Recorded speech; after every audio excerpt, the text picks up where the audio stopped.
Good afternoon, everyone, and welcome to the Good Greens Podcast. If you're new to the show, I want to give you a warm welcome. If you're a returning viewer, I want to thank you for the weekly support. This show is a show where we discuss everything from cannabis to outworldly stories of the cosmos. I am your host and conspiracy junkie, Bud-Tender666, and with me today, I'm your stoner. That's stoner. Green Machine 420. I do need to remind everyone that this podcast is intended for those of legal age in your jurisdiction and educational purposes. Maybe entertainment too. Who knows what you're doing out there? You could be working out at the gym, could be spanking it off to this. Who knows what the fuck you're doing? Have fun while you're doing it. I am definitely fucking excited today about our guests. They're musical badasses, Brantford's indie rock band, Ruby's Revenge. How's it going? You guys want to introduce yourself? Yeah. Hey, I'm Ruby from Ruby's Revenge. Just kind of organically became my name, so that works. And here we have our guitarist, Sammy. I'm Sammy from Ruby's Revenge, and yeah, it's awesome to be here. Thanks for having us. Thank you Yeah, for thank you coming for on. having us. Coming. Happy to be here. We always start this off every episode. If you could choose one superpower, what would it be and why?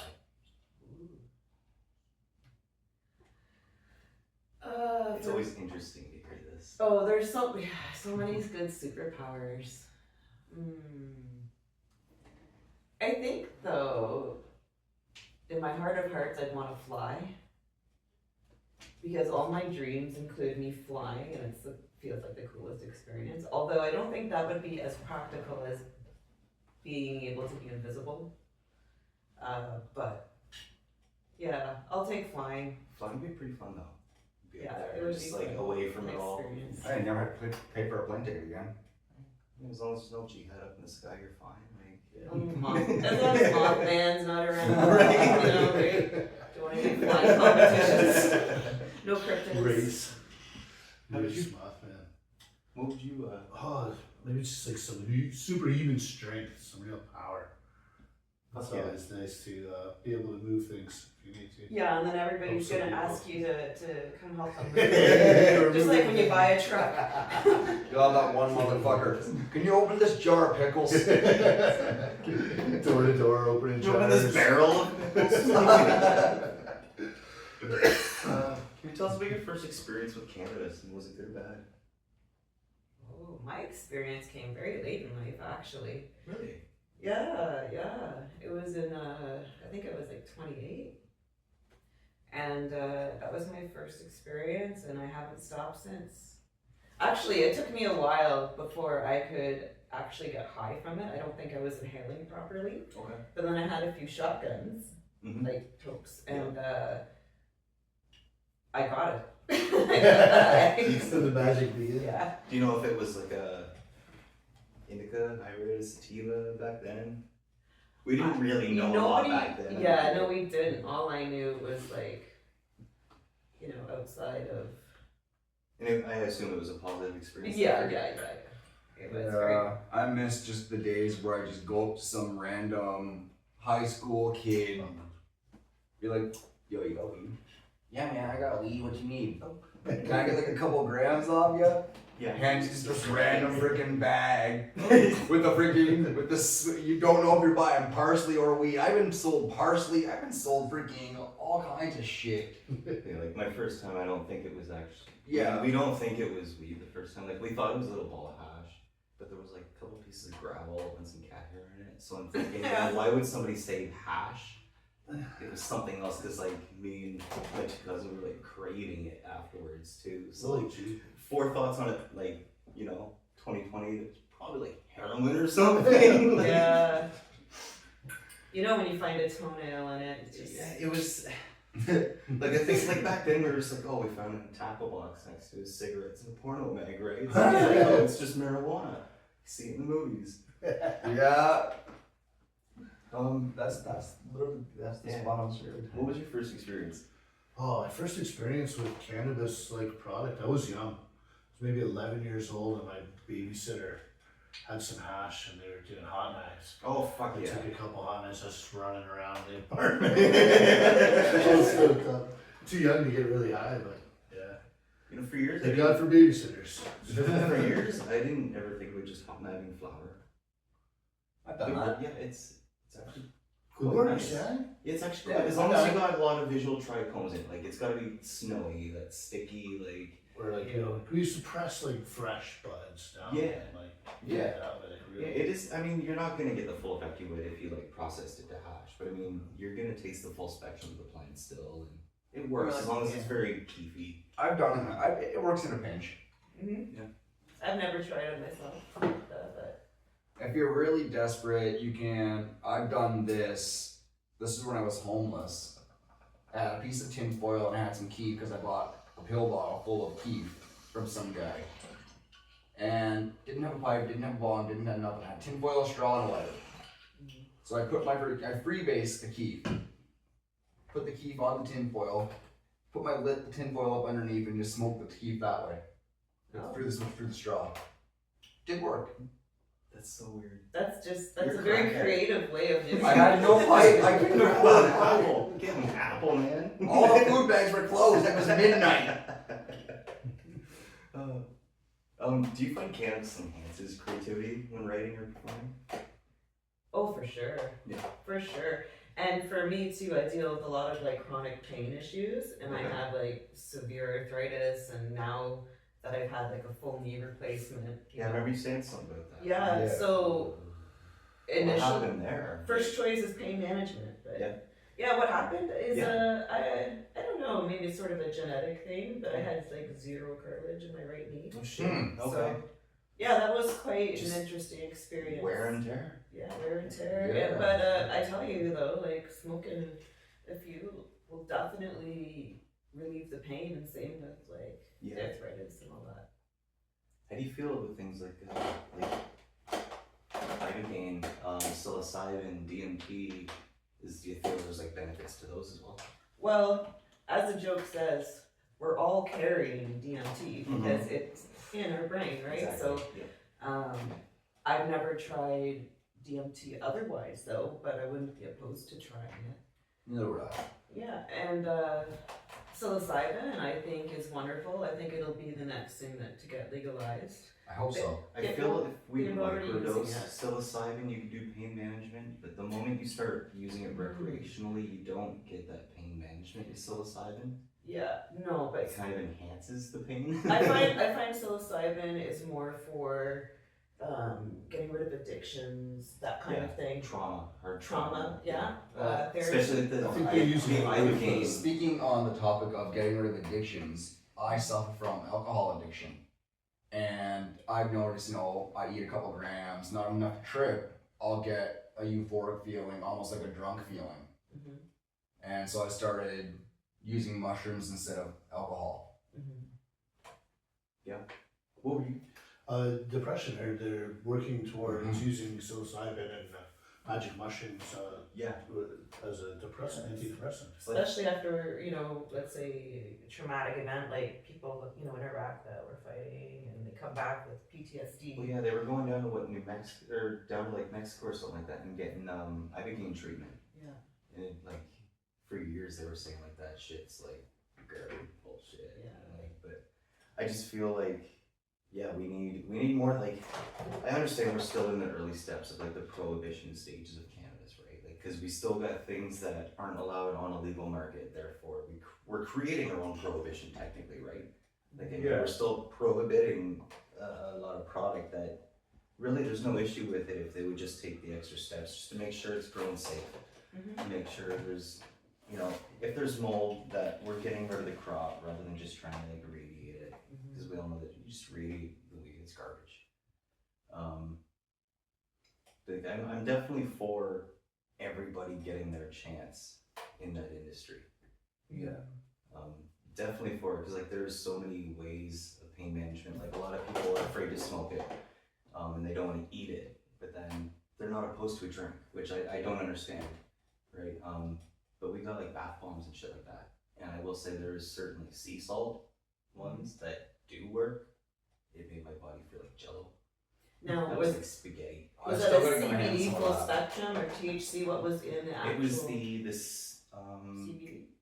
the green bag, the seaweed, CBD, I'm having brain fart on the name now, but it almost smells like an Avon product. Okay. Avon Colin. Yeah, really. Yeah, sure. Avon. I think they would have sold a lot more. Right, yeah. But yeah, it had like that slight like menthol eucalyptus kind of smell to it with the seaweed added, and it was just nice. Like it warns you too, like be aware of the effects of cannabis. And someone with a high tolerance that does dabs and edibles and beverages and everything. I was like, oh, this isn't gonna affect me. I spent like 40 minutes in the tub listening to the Trailer Park Boys podcast, and I go to get out of the tub and I like fell over. I was like spaghetti. Yeah. I was like, oh shit, okay, yeah, I see why this sounds like. And it's double dose too, because if they're putting Epsom salts or anything like that in there, then there's a magnesium in that gets released that also helps you to relax. That's right. Yeah. Can I get this stuff at your work? Oh fuck yeah. Yeah, where do you think I got it? Right on. Yeah. I'll be in another month. How do you think cannabis influences musical vibe or flow? What is it that makes it work? I think it makes you less uninhibited in regards to you're not worried about all the eyes on you. You're not as worried about maybe the little things. Oh, is this cord gonna go to crap, or is something not gonna work, or any of the noise. Yeah, it's kind of, The negative noise goes away, Yeah. and you can focus on just feeling. Yeah, it's good, calm, relaxing. I find it does make me social, even if it's an indica. It Yeah. does make me more social. Like, I'm usually a quiet person. People wouldn't believe it, because I mean, they come into my work, I'm all bright and poppy, but it's like, you come into my work, I've already smoked a joint. Yeah, really. I have a lot of social anxiety, like a ton of it, and I used to quell that by have a few shots, but then the few shots became more shots, and it got to be a point where I was just like a mess, right? And I didn't want to be that train wreck anymore. Mm-hmm.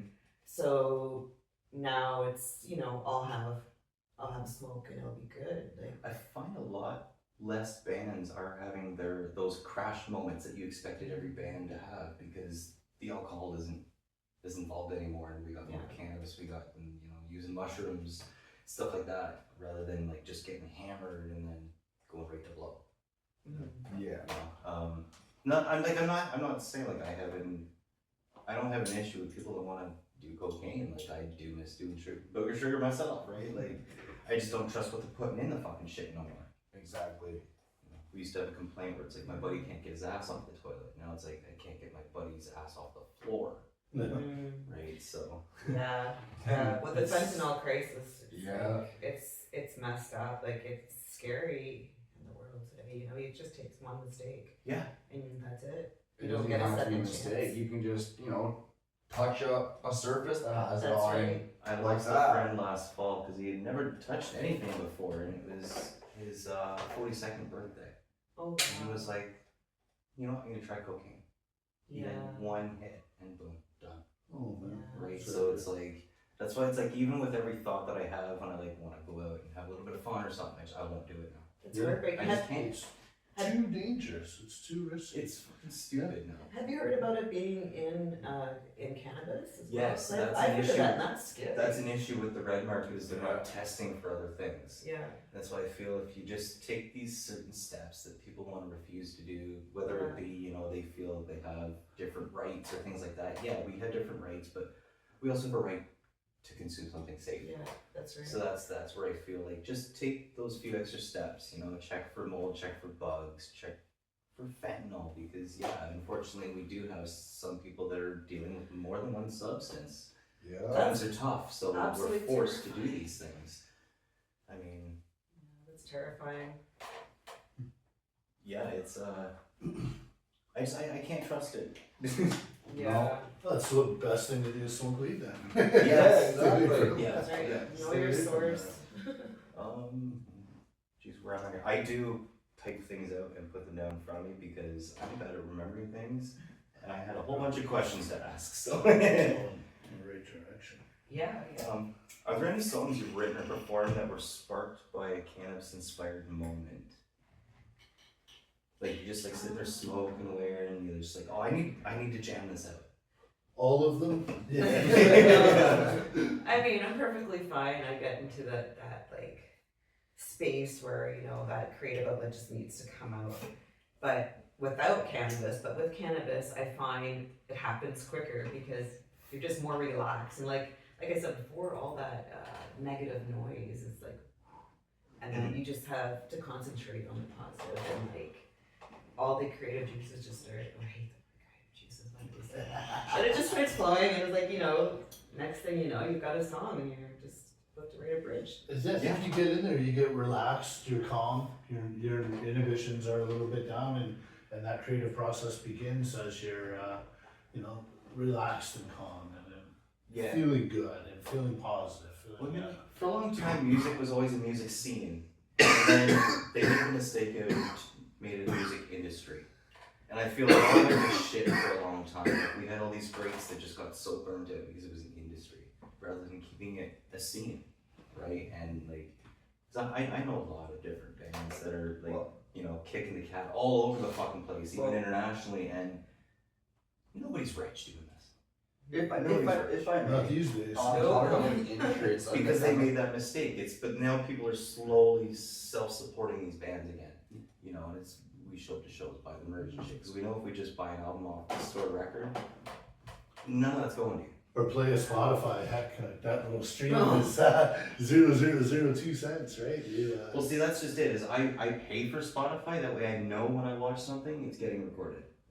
That's my way of helping support. And then when I see like promotional things and stuff pop up on Spotify, if they're in my area, I'll go see them through the Spotify. I'll purchase it through Spotify and things like that, right?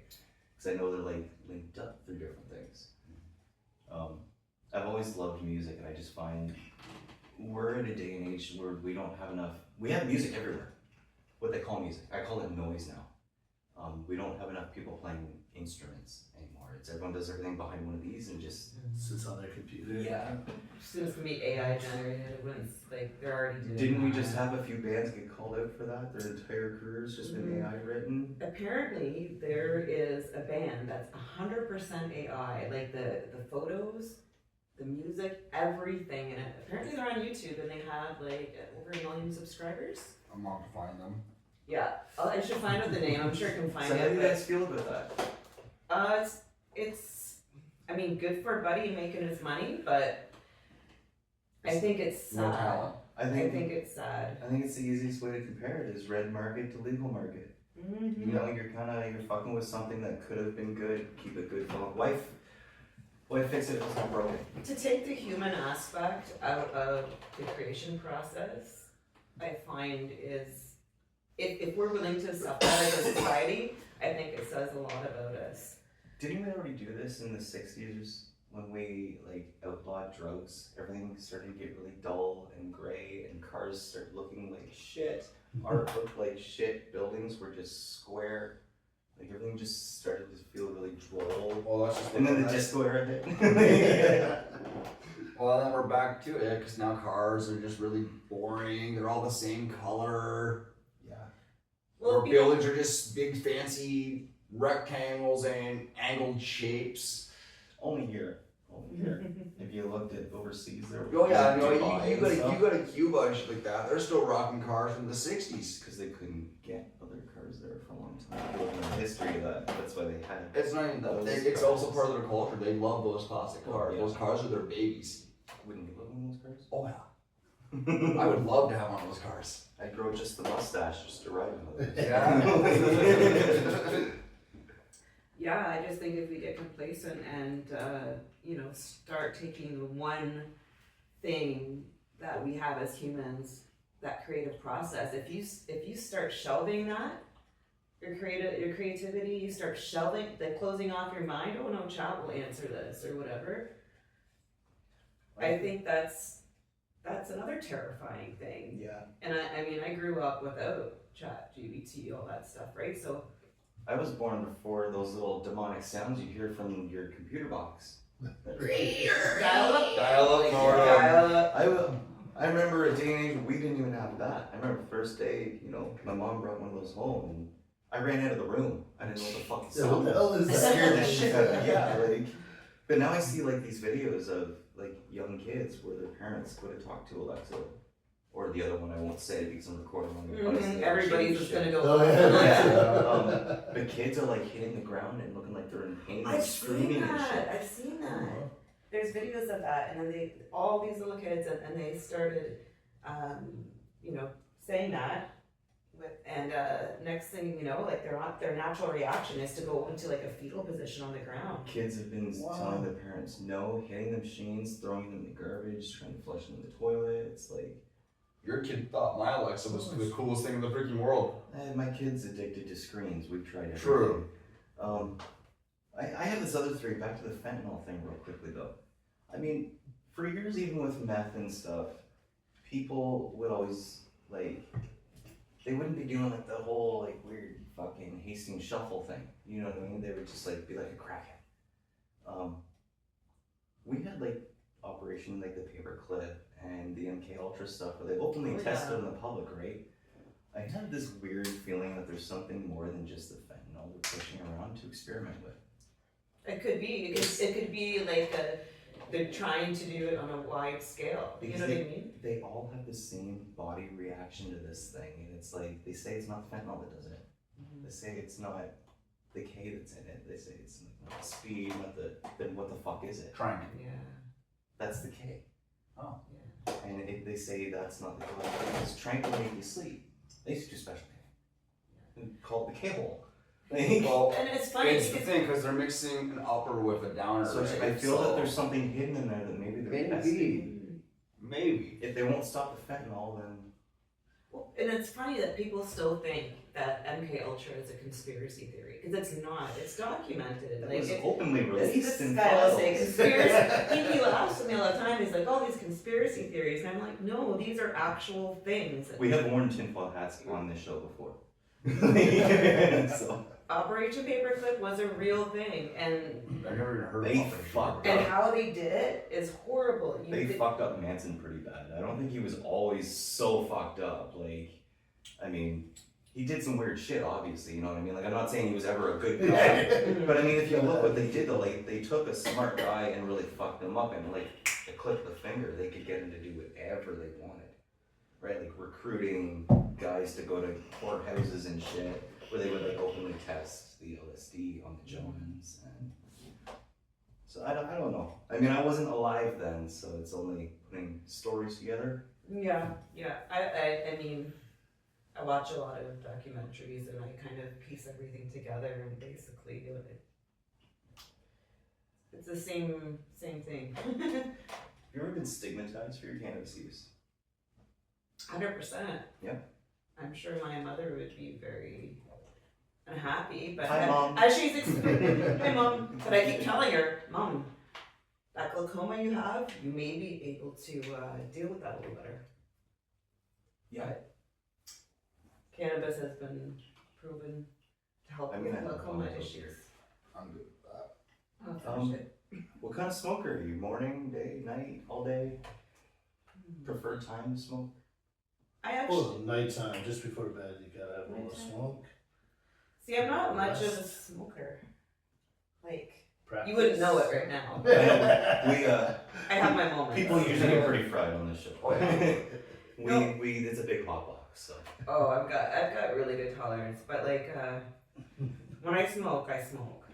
But and at band practice, I'll be smoking for sure. But I'm What is more of it? an eater. What is a common band practice for you guys? Without giving away the tricks of the trade, like, what would that be like for you guys? Oh yeah. Band practice? Yeah. We're very efficient, I think. Like we go through all of we'll sit down, we'll share a smoke or whatever, and then we'll play our entire set. If we're preparing for a show, we'll prepare that, but we have like a set list we'll follow, we'll do that, we'll take a break, maybe have another smoke. So it is like rehearsing a show, you do go through a set. Yeah. And we're doing it as if we were playing live, like we try not to take any breaks in between, and then You guys got like a mirror you play in front of and stuff too, or? no. No. I think that'd be helpful though, but Yeah, we have recorded ourselves in the past just to make sure, that Yeah. that hair flip that I do doesn't look too awkward. The herbal essence is working. It worked for me too. He's got more of an eyebrow flip. It's a nice perm. This caterpillar's so good. One day he'll become a butterfly. One day. It'll just be two butterflies and you'll be gone. For the longest time, I refused. Like, I wanted to be really clean shaven, right? But I had like colored hair, like leopard print hair and all that shit. But I always refused to shave this one little piece, but it would like just blow in the wind. It was like down here, man. Like, it was like an Adam Sandler film. Like. And then one day it just got caught, and someone was like, "Enough is enough." Like, Yeah, you're like this with the chain link fence. they even had like the big beard, and I was like, I gotta go back to like the emo beard, the little screamo grown up adult beard thing going on, right? Do you have a preferred way to consume? Yes, I do actually. My preferred way are edibles, of the gummy variety, usually. And I find that's extremely helpful and very convenient. And, you know, I don't necessarily like the act of smoking, although I'm not opposed to it, but... I wish there was a way to get rid of the cannabis, or the carcinogens when we're smoking cannabis. Yes, that's the thing too. I worry about the carcinogens and affecting my lungs that way. So at home or anything like that, like I don't smoke, but other places that I go to, I'm always happy to have one. Yeah. Do you have a go-to strain for like jamming or unwinding? Holy fuck, I can't talk. I think our keyboard player grew some, and I think it's a hybrid. So we have like a big jar that we dip into. So it provides a bit of both Best of both components. worlds, Yeah, relaxed yet still a little bit up there. It feels a bit more spiritual too, you know, it's growing amongst your family. Mm-hmm. Yeah, I'm more of a hybrid guy myself. Did the hybrids. I'm a heavy indica guy. I find like indica makes me chatty itself. And you give me sativa, and it's like, I don't know, roles reversed. I'm just I smoked sativa, I'm even worse. It's like I did like 4 lines of cocaine. No.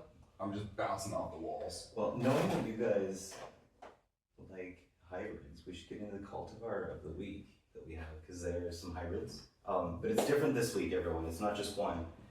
We have been blessed by Super Toast and fucking Pure Lane.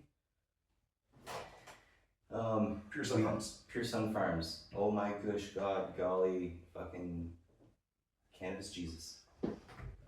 Yeah, our cultivar of the week, it's different. We're concentrating on 4. The first lineup is our Super Toast, the Sergeant Pineapple. So go ahead and open that up. Yeah, it is a hybrid. The THC is 31.5. The CBD is just a 0.1. I feel like the last time I had a bag of that, it smelled kind of like pineapples.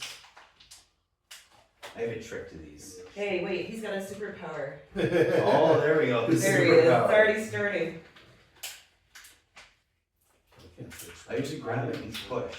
Yeah, they got it's easier to Slide the seal. Oh, there you Seal, go. That's yeah. the trick. But Tinder tricks. It's kind of pineapple. You can get a little hinty pineapple in there. Yeah.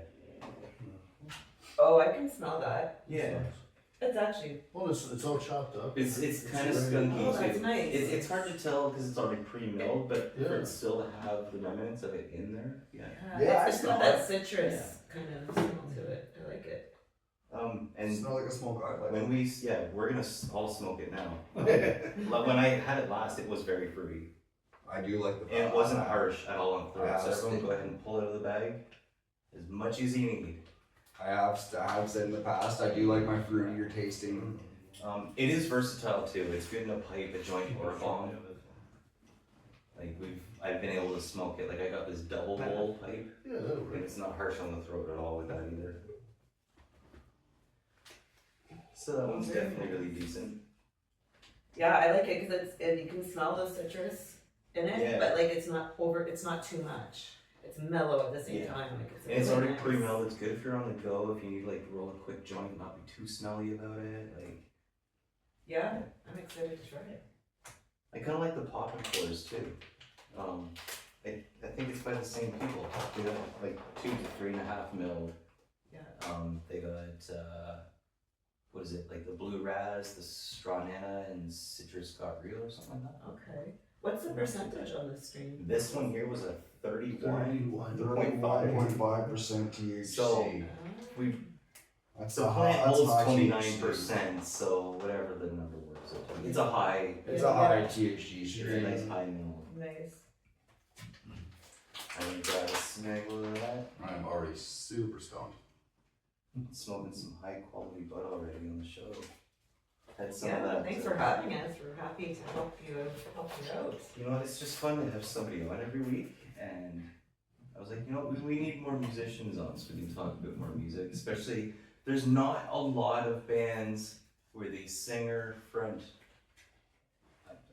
woman, not frontman, Yeah. sings and plays bass. You know what I No, mean? Like no. the only person that first comes to mind, I think of Fat Mike. Yeah. You know, they with no effects. Yeah.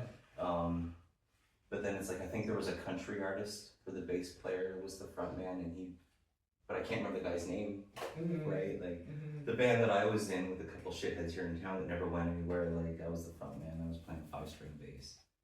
I just wanted that deep, Yeah. you know. Yeah. It was a little too much for me. It was a Jackson 5-string, like Yeah. big fucking thing. 5-string would be too much for me too. Yeah, I mean, well, I'll show you what I have.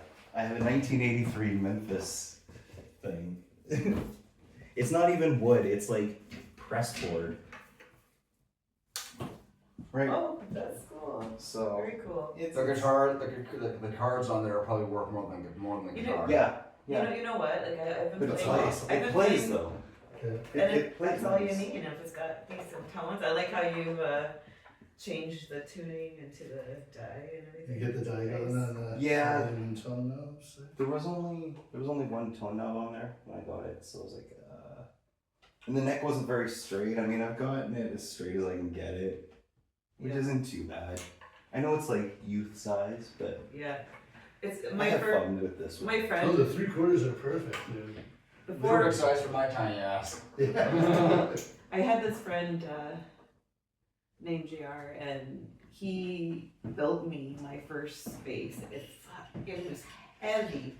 I don't know what it was made of, but it was all like handmade, right? So there was Yeah. even like a door handle for like the volume and everything like that. And it was good for what we were doing at the time. But then when I bought my first Actual bass yeah. bass. I mean, I've had that since I was 17. So What I'm was still playing. What was your first actual bass then? Like bought? But that was a Yamaha. Yamaha? Play it to this day. I still play it. Fucking race. Covered with yeah. dollar store silver stars, and yeah. I it's think my I saw that in baby. that video I was watching. And you know Yeah. what? Yeah. And you know what though? Like the age, because the wood is so aged, I find it just gives a tone that you don't really get when you're buying a new product. You know. Yeah. So I like Good the stretch and thick. yeah. I like the old basses that have like the old metal rest across the strings to rest your hand on. Because like naturally I play a banjo lately. Oh, that's nice. That's what I play. It's like it's a banjo ukulele cross, right? Mm-hmm. Just because I like the size of it, and Yeah. I already knew how to play mandolin, so switching over ukulele chords was super fucking easy, right? The blood Nice. lately. But yeah, I know it's covered in blood because I don't like to play with a pick, even though it's Neither like, do I. I find I like that organic feeling of even more my control. fingertips More onto control the over it. string. Even when I play my guitar, I don't like playing with a pick. Yeah, and but you know what? We're outnumbered because the pick players will like. The pick players are all like, don't do that, don't do that. I It's just horrible. feel when I play with a pick, I hear too much clicking with my Mhm. instrument. Me too. Me too. Right, I hear it. want to hear, yeah. I don't want to hear like when I'm doing Yeah. slides and things like that. I just want to hear that slide. I want to hear the organic sound. I don't want them hearing me try and make that sound. Because I knew like when I was playing bass, my job wasn't to be a showboat and shit. It was to make everyone else sound good when they had a dull Yeah. spot or something, right? It's just to hold a rhythm behind the drummer. That was To it. help the drummer fill it up. Yeah. Oh, The closest I knew my job. the closest I've come to playing with a pick is when occasionally I like to get my nails done. And so they should just make it like, I was just thinking, oh, they should just do a little pick on my Extended, finger. like a Just guitar pick. on one finger, yeah. Yeah, just get like a little banjo pick put in there for you. Yeah. So yeah, so sometimes the guys have to put up with me for a couple of weeks playing with my fingernail, but Although there is a few punk songs, like when I'm trying to do covers, like they're all like, I can't move my fingers fast enough for that. My pinky doesn't move quick enough to get the full. Right. So that's when I'll pull out a pick for something like that. But then the pick, I finally wind up halfway through the song, still winds up in the corner of my mouth. I've noticed I'm that. only doing half time, Yeah. right? Like, Get tired. yeah. yeah. Wait, so what you're saying is you've probably eaten a lot of picks in your life? I've choked on 3. Yeah. I remember pooping one. It was like I bought one of those big triangular pizza-shaped Elvis Presley picks. And yeah. No. That would have been a funny X-ray. You should. Oh, yeah, Steve-O, come out, you fucker. I did something you would never do. You wouldn't put the guitar carpet. Imagine if I died trying to shit that thing out. It was an Elvis. It would have had. Did you Elvis's- keep it when it was out? I had it for a little while. Yeah. Everyone was grossed out with it, so I got rid of it. It had Elvis's face on it, right? So like, if I died, So it Elvis's would've- face came out of your ass. I don't know. Okay. Now I feel like one of those people that like, I did not think They I would did say do that. the thing That of was toast. your- and they're like, oh, Elvis's face on it. I shit out Elvis's face. My nana's gonna hate me for this. She loves Elvis. There's a story to tell the grandchildren. Yeah. You can't take me home to your grandchildren or your grandma. I am house trained though. I don't pee in the corner no more. So yeah, what's it like trying to stay energetic and performing with your instruments and vocals and all of that? Like, how do you keep up with that energy? I like the challenge of that. I feel like I don't know what to do with my hands if I'm not holding my bass. Although, I am going out of my comfort zone and doing a few songs that we've written recently without the bass so that I can be more Really? interactive. Okay. Yeah. Because I think it'd be healthy to have more of a balance of that. And So what do you guys do to fill in that sound gap? Just add sounds with the keyboard? we have Yeah. a keyboard player, and that's really helped to fill out the sound because as a 3-piece, we need each other. But now I Yeah. have a little bit more leeway with it. Yeah, I was noticing that on the picture. I was like, oh, there's 4 of you. Yeah. Because I was like originally like, I want to get everyone in here, and I'm like, 3 people's gonna be hard enough as it is. Yeah. But I mean, eventually I'll have a bigger studio, and we want to get like when our guests come on, we'll have them like definitely play and stuff like that. Oh, that's so We've cool. had a guy come in and bring his acoustic guitar, but the sound kept cutting out and stuff. It blew the mics out. Yeah. And I feel really bad because like he's a guy that busts around here in town. His name's Wayne. He's pretty talented actually. Yeah. Like pretty fucking talented, but just hasn't really gotten his like come open for us or something like that, right? He does like rockabilly stuff. He says that he's like country and blues, but you hear him playing, you're like, oh, you're rockabilly. Right? But he'll never admit it. For some reason he Rockabilly's hates cool. You probably don't see He yourself doesn't like like I that. like rockabilly. he doesn't like that whole punk rock aspect thing. I'm like, that's what you are though, man. Just admit it. Like, you can't help it. That's the thing, is like I've noticed real punk rockers too, they're not trying to be punks and stuff, it's just the lifestyle. They're monks, Yeah. yeah. Yeah. It's not gonna be. Not these weekend warriors with the No. heaviest metal vest they bought on Temu, right? That's right.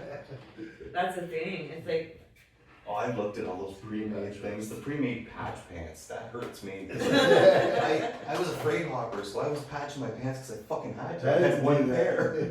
yeah. Like these pants I'm wearing now, these eventually are going to be turned into a set of patch pants. The way down my joke, you start to stink too much. That's why we used the dental floss, because it was minty smelling. And honestly, dental floss is probably a lot stronger than freaking twine. Yeah. Oh, I need to smoke this. What's your top 3 favorite bands? Ooh. I know the first one. I love the Pixies. Okay. Love Yeah. love the Pixies. I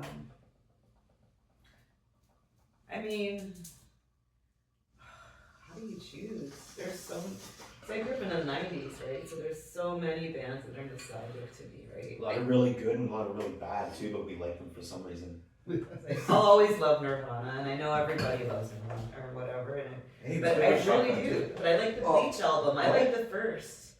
Yeah. Like I'm into like had to go there. the Bleach album before it was produced and everything. Yes. Like it's very raw, and I really like that. And female wise, who would I say? I really like Ginger. I've been on such a Ginger kick. They've had like a male singer before, but I like the female singer they had. She's fucking powerful. Ginger. Jingr. I'm gonna have to take a listen. Like, they're really hard. You know, we always fucking play music on here. I might as well fucking pull up a song. That would be the time. Yeah. Yeah. We'll get into the second one here. And show that around. Everyone have a puff on that. Oh. That right there is the Super Toast Baja. I kept thinking, It's Mama. It's you'll smoke it and get toasty. Oh, that worked. I'm so glad that worked. I tested it like 10 times and I got 2 out of 10 last time. Oh, this is delicious. It is. It tastes like that drink at KFC. The Baja. The Baja Blast, yeah.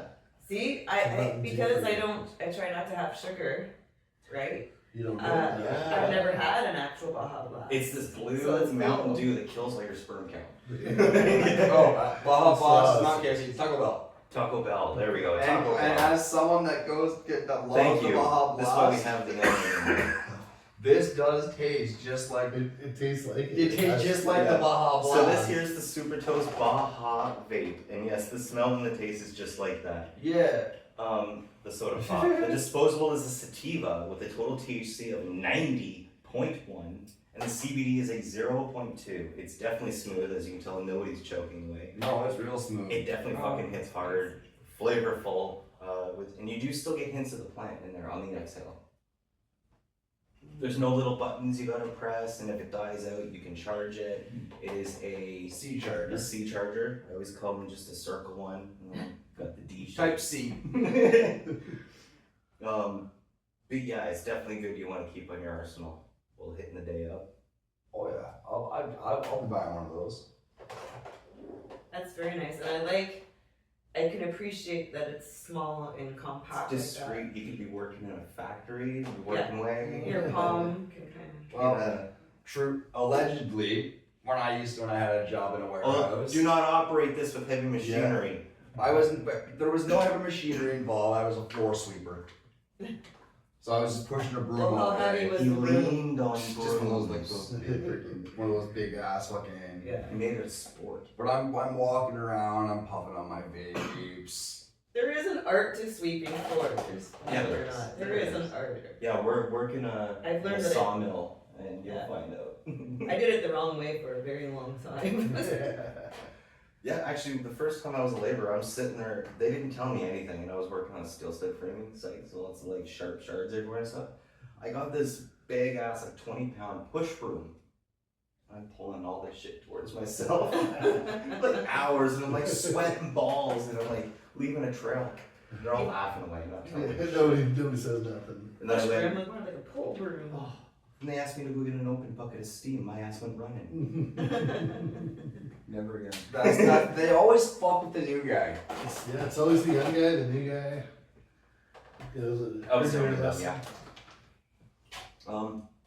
The third in our line, Super Toast Chill Mint. It's another hybrid, 31.7% THC, and the CBD is once again 0.1. So it's nothing really there to pull your high down. I feel like we're on hot ones. And these are like the chicken wings. Yeah. And you just like, instead of hot sauce, you go up in the THC and then you try to ask us questions while we're like, I'd love to be on. Oh, there we go. That's just it. We gotta. There you go. We're gonna do a cannabis ones. Cannabis one. We'll have just progressively 10 strains that get stronger. yeah.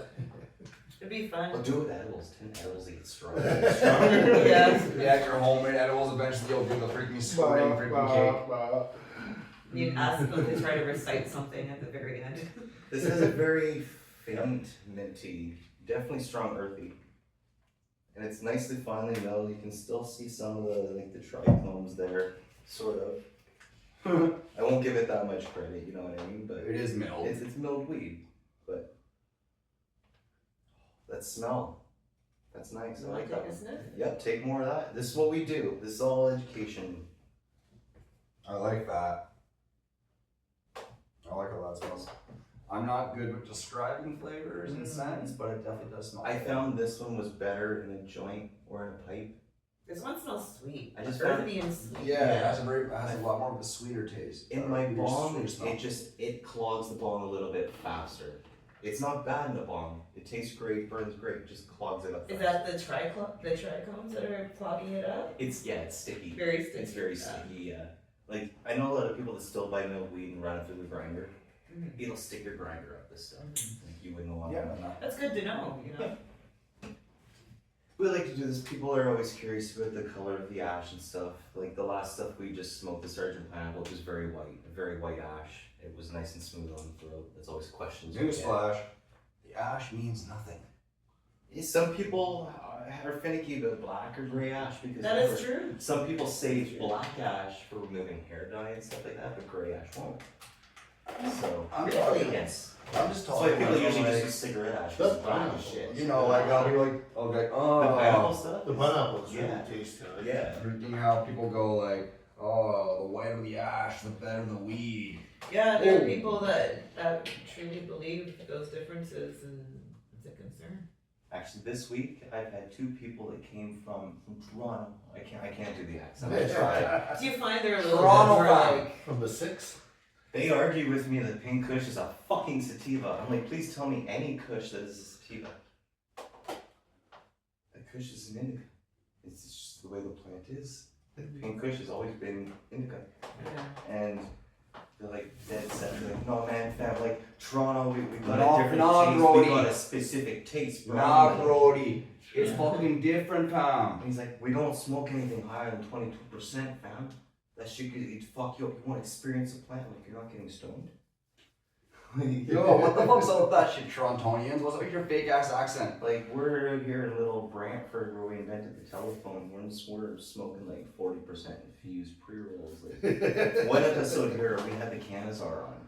So it's a $50 pre-roll. And it is like crazy infused. It's like 2.5 gram blunt infused, coated. It comes in a glass, I call it a witch jar. Mhm. Like a love potion jar, right? Yeah. With a sealed top. It's hand signed by who made it because it's like a 3-4 day process to make these fucking things. Yeah. It took us like an hour and a half to burn through it between Oh, three wow. of us. Oh wow. At the end of the episode, the guest sat outside my house for like a good 15 minutes with his head in his hands, just like reflecting his life. One thing I'd Good like to get decisions. to smoke on this podcast is a Cannegar. Yeah. Oh. They burn for like 3 Yeah, hours. yeah, they do. They really do. The only place I know that actually sells them is a Red Market dispensary in town, and they want like $200 for one. I can get you. Maybe. See, that's allegedly. Allegedly. Allegedly. Might know someone. What are your top 3 musical interests? I'm not sure if I could, I grew up in the 90s too, so I loved all that grunge stuff. I'm a little bit older, so I had some 80s stuff going on. I like the Cure and the Smiths and that Okay, type of that's vibe. fuck yeah. But then I also dug a lot of the Dead Kennedys and all that punky stuff, the early 80s punky stuff. Yeah. Okay. Hey, I got a question for you. Yes. Do you have any like bands that you love and it's kind of like you don't want anybody to really know how much you love the band because you think they would judge you by how Apparently easy it's it is? Ginger because he didn't play it for us. Oh That's fuck! okay. Yeah. Jesus Christ! See See, the side mine, effects of weed. see, mine would be Duran Duran. It's like my Duran guilty Duran. little pleasure band, you know. Okay. I'm not gonna lie, mine would have to be Backstreet Boys. See, Yeah, that's see, cool. that's cool. Now we're I like Backstreet's Back. It I used. find it's a catchy song. It was a toss between two for years, but then I got one tattooed on my arm when my friend died. Trooper, just here for a good time. Fucking love that song. It sounds corny as shit. No, But not at all. I can't remember who it's by. Even when I look it up, I just type in Aruba, Jamaica. Do I want to take it? Oh, the Beach Boys. Yes, there we go. That's my hidden. I love the Beach We Boys. lost I love the Brian. We Beach lost Boys. Brian Wilson, so we gotta say But I mean, shout out to I love. Brian. Feel bad for him. I like Elton John. I like Elvis Presley. Everyone knows I like Elvis Presley. Yeah. Well, yeah, you shit him out. Yeah, of course, but Born Again. it was just one of those, like, the first time music ever really meant something to me. I was listening to, of all songs, Jailhouse Rock. But I was in diapers, you know, and I was Yeah. like moving around. It was the first time I interacted with a song, and I remember interacting with the song. Yeah, Surprised you still. And then after that, it was his song In the Ghetto. yeah. That's my favorite Elvis song, and it's stupid. In the ghetto, in the ghetto. No, I like. That was that song. That song. Yeah, man. You know who I really like? Johnny Cash. I like his grew up with gospel Johnny I love Cash. Johnny Cash. Oh my Me and my gosh. papa, he had these big freaking like. Yeah, he's a had big to Cash be fan. like Yeah, over 10-foot tall speakers in the basement. Johnny Cash played Sanderson Center, Brantford at one point. Yeah. I did not know that. Yeah. So did Rush. Rush played out here. I was eating at that really fancy place, Hudson's. Oh, yeah. And they have like a big Rush poster from when they played here in town. I didn't mean to cut you off there. Oh yeah, so he had this big gorgeous record player, just a massive like old school vinyl setup, as big as you could do it. And we would just sit in his basement all day and just blast Johnny Cash records. Nice. So I grew up with Johnny Cash from a very young You're age. just so authentic. He is. And I think that's why I like punk music. I like. 'Cause they don't care about being That- good, they care about being authentic. I care about the passion that goes into it, like with the Sex Pistols and like all the old school punk bands and stuff, right? See, I feel you guys are punk. Your label is indie online. When I'm reading stuff online, Because it's so says hard indie, to indie. know what you are. But see, I hear, and I'm getting so many different genres of like where punk has gone. Like, there's so many different influences and stuff. Like, I hear like some ska without horns, you know. I love then, ska like, too. and then I hear like Gwen Stefani-esque vocals, but someone that has tone control. You know what I mean? Where Gwen Stefani Yeah. just didn't, and I feel You that's know why what's she went funny? to pop I music. was compared to Gwen like way back in the day, even. Even like Biff Naked sounds Yeah, I like Beth Naked too. Um, I've seen her play a few times. She's really good. amazing. That's a good show. Yeah, she's energetic. Interesting name. Energetic. You never heard Biff Naked? No. I think one of their biggest songs, like "I Love Myself Today." No, like. Anyways, I will get into our fourth thing here, and then I'll play Ginger. Last but not least, we have a tasty little dessert vape. It goes really good with like morning coffee, those kind of things, or tea. Make sure it's on. We'll warm it up here. It's called the Cinestick by Pure Lane, greatest hits. And yes, it's like tongue fucking a Cinnabon.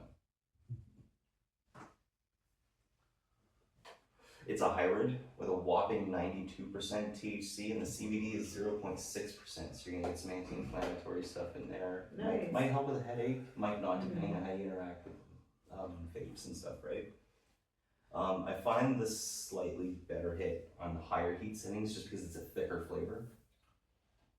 You gotta press and hold Where's the. one to press? Hold the button. Oh, I'm reading. Oh, there it is. Yeah. It will automatically shut off at the first second. Oh my goodness. Yeah, it's tasty. It's though. tasty. Yeah. Through cinnamon. It's That's impressive. without being spicy. There's no spicy to it.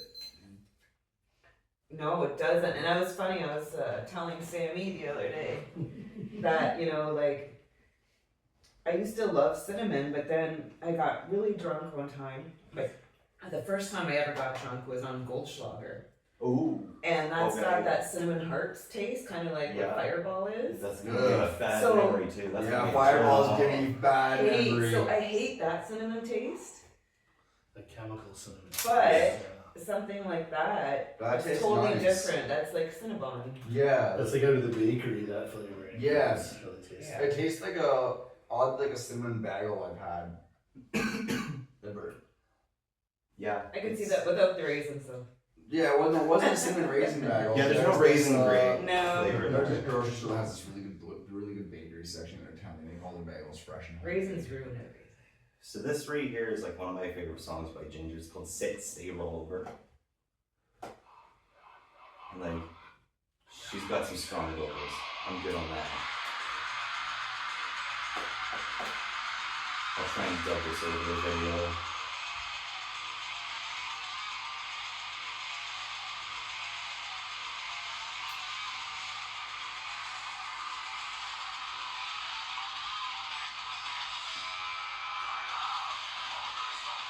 I'm really like this.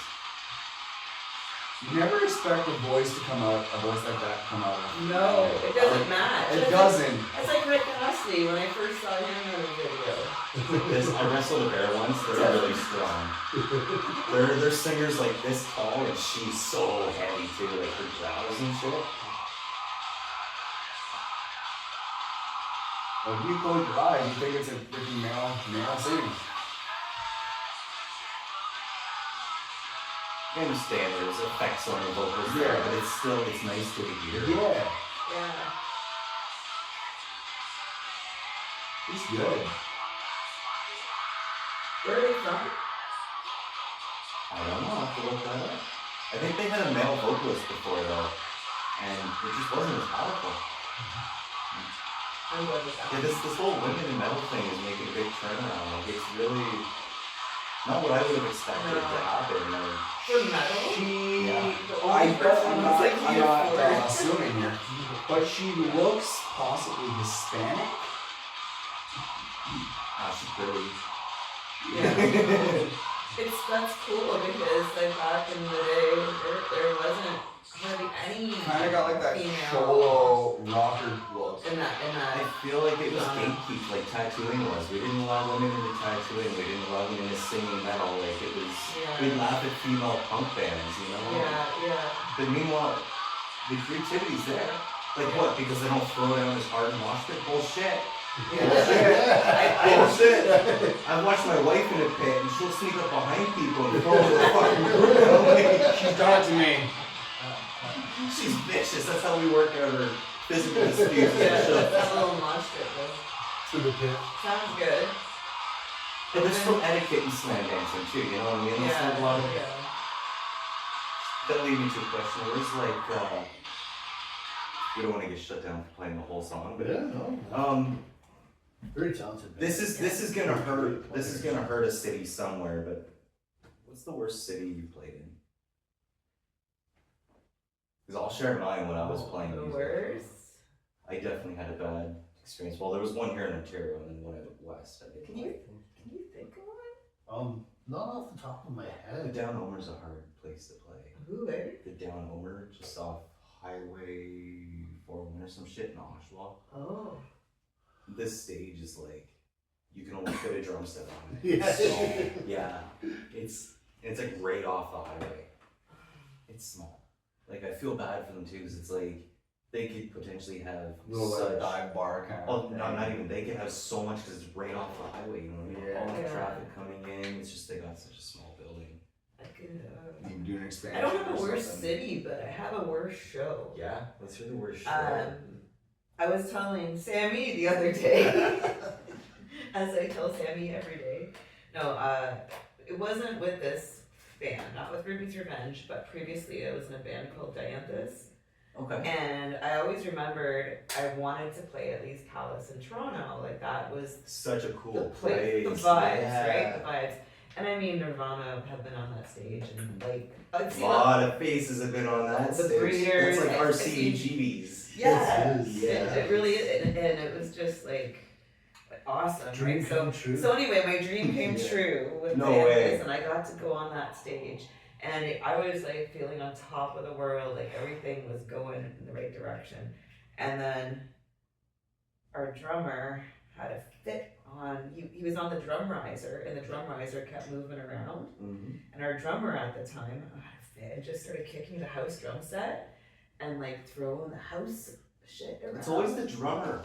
So Often it's the drummer. I admit that's how my band Yeah. finally called it. Quits Gutter Puddle in Toronto too. so of course we had to the get city and the drummer, like to the the two sound. energies. We used to busk in front of Lee's Palace, hoping that we'd get in Yeah. someday. and the sound the sound guy like kicked us out basically. We were blackballed from playing again there with that band. Old And drummer. I was old drummer, yes, yeah, not the current Lee's drummer. Palace, I old won't drummer. name the drummer, but they're actually they're yeah, he's a great drummer. You want to know who it is? Just- You can look him up. No, honestly, he's an awesome drummer. But Everyone has their moments. but it was just oh It's- my it's god, the I was music so scene. I was so Unfortunate it experience. was a very Yeah. unfortunate experience. But you know, things shit like that happens when you're younger and stuff like that, For right? sure. And We all have moments of breakdown. but I haven't that would really- be a worse show. But you know, life goes on, and you know it's. I mean, that's the only one I can think of, and for that one to be the only one, that's not too bad. Yeah, we've been back to Toronto a bunch of times after. Oh yeah. My worst, we were playing at a friend's funeral at the skate park, and I was really hammered. And I wound up just puking. Or I was playing up on top of a half pipe, and then, like I said, when I'm sick, once I puke, I gotta lay down. I fell down the half pipe, my own puke, and I broke my membrane. Oh no. And just like I was known as like that guy for a bit. Because I was like, that was the first time I ever actually held a sign to begging for money, being like, I broke my instrument, and I was like, how'd you do it? I like slipped in my puke when I was drunk. But yeah, no. Other than that, like, I mean, I never get the chance to do like huge shows of it. I mean, Edmonton Folk Fest, Yeah. I did that Yeah. stuff, but they had us toned down. We weren't to do any screaming and stuff like that, right? I was in a shit folk punk band, so it wasn't the greatest. We had like a guy on a washboard who's talented, Oh, that's cool. right? Him and I unfortunately don't get along anymore. Like I said, it's always the drummer. Ours was on Bloor Street, it happened, but yeah, no. And then we had like an accordion player. Yeah. She just wasn't as talented as I was hoping. I was hoping for like some accordion, not just copy every chord that I'm playing. Oh. Like that's. I'm already doing that. Help me Yeah, out. yeah. Like I'm sitting. I got that part. At that time, I just had a little soprano ukulele that I was playing on, and I found it funny because I was like, I like to play my little ukulele. But I mean, I went through like three of them in 1 month. Yeah. It's like when I played it like it was a punk rock guitar. And then I saved up some cash and I got a really nice, huge, it was like a huge banjo body in Beaver Creek, I think it was, but it was banjo lately. Full closed back body, looked like a huge gold tone kind of thing. And we went for a few years, went through a lot of different musicians, just cracked out. Mm. And then being in this town, I don't know how you guys did. That was going to be one of my questions. Is being in a town where there's so many musicians that are afraid to commit time. How did you guys manage that? Oh, we What, 3 albums later? We rolled through some people too. So we started out as a 4-piece with a different drummer and a guitar player. Mhm. But Ruby and I really kind of maintained, held together, right? So we lost those guys, picked up a drummer, lost him, but her and I stayed together, right? We went up to Williams and had a coffee on West Street. After we lost our second drummer, we're like, hey, you want to keep doing this? Like, first album's out. So hard. You know, Which was a good album, by the way. I think. I Yeah, enjoyed so I was, yeah, she's like, yeah, let's keep doing it. Then we met Steve O, and he's been with us ever since. But, you know, we're a little bit older, a little bit more mature, easier to commit. Mhm. You know, we got our day jobs and stuff in our lives. You know, we're not a 20-something struggling today where it's fucking impossible to live, Yeah. let alone get fucking decent work and shit, right? That's what I was feeling like when I was trying to start my band here in town. It was like, I gotta balance a full-time job, my family life, Mhm. and these other guys. And then it turned out like our guitar players was expecting guitar lessons during band practice. Oh, that makes it hard. Yeah. On what was it? Brain Stew Green Day. So I was like, yeah, this isn't gonna work. Yeah. When our singer only wants to sing shit like Ramstein, I'm like, I can't do this. I'm not. Yeah. I don't like the way like you Elon. gotta find you gotta find your people, and it's just going through sometimes people that are in different directions or have different levels of experience, right? Yeah. I'm just lucky because I had like no real experience. So what led you guys being musicians? So what? What led to like you guys like actually wanting to like be musicians? As long as I can remember. It's just in you. Yeah. I remember all my cousins. They used to joke that I would be the person that does the band thing, because we used to do these little mini pops, like where we pretended we were the people and stuff like that. And I was always the one that initiated let's play this game. Fuck yeah. So when I actually started doing it, You've always just been a performer. Yeah. That's I awesome. always wanted to do that. I'm just a creative person, and it's just a matter of getting that out. So it's always been there. And then when I played live for the first time, that was it. I was in love. I was addicted to that high of just being in front of people and being able to play. Like, there's no better feeling. I feel like the first time being on stage, you get the exact same feeling as your first time hunting, and you feel that like that body vibration of that shot. You just like it's the same feeling. See, it's like for me, it's like adrenaline, serotonin, everything is and it's like just something that's amazing, especially if the show goes well. And if the show goes well, even for the next 3 days, you're on this high. Yeah, you're on a weird like cloud nine. Yeah. Vibe. It just feels so good. True. What song do you wish you'd written? If you could choose any song. Any song, any genre, any time. I'd say John Lennon.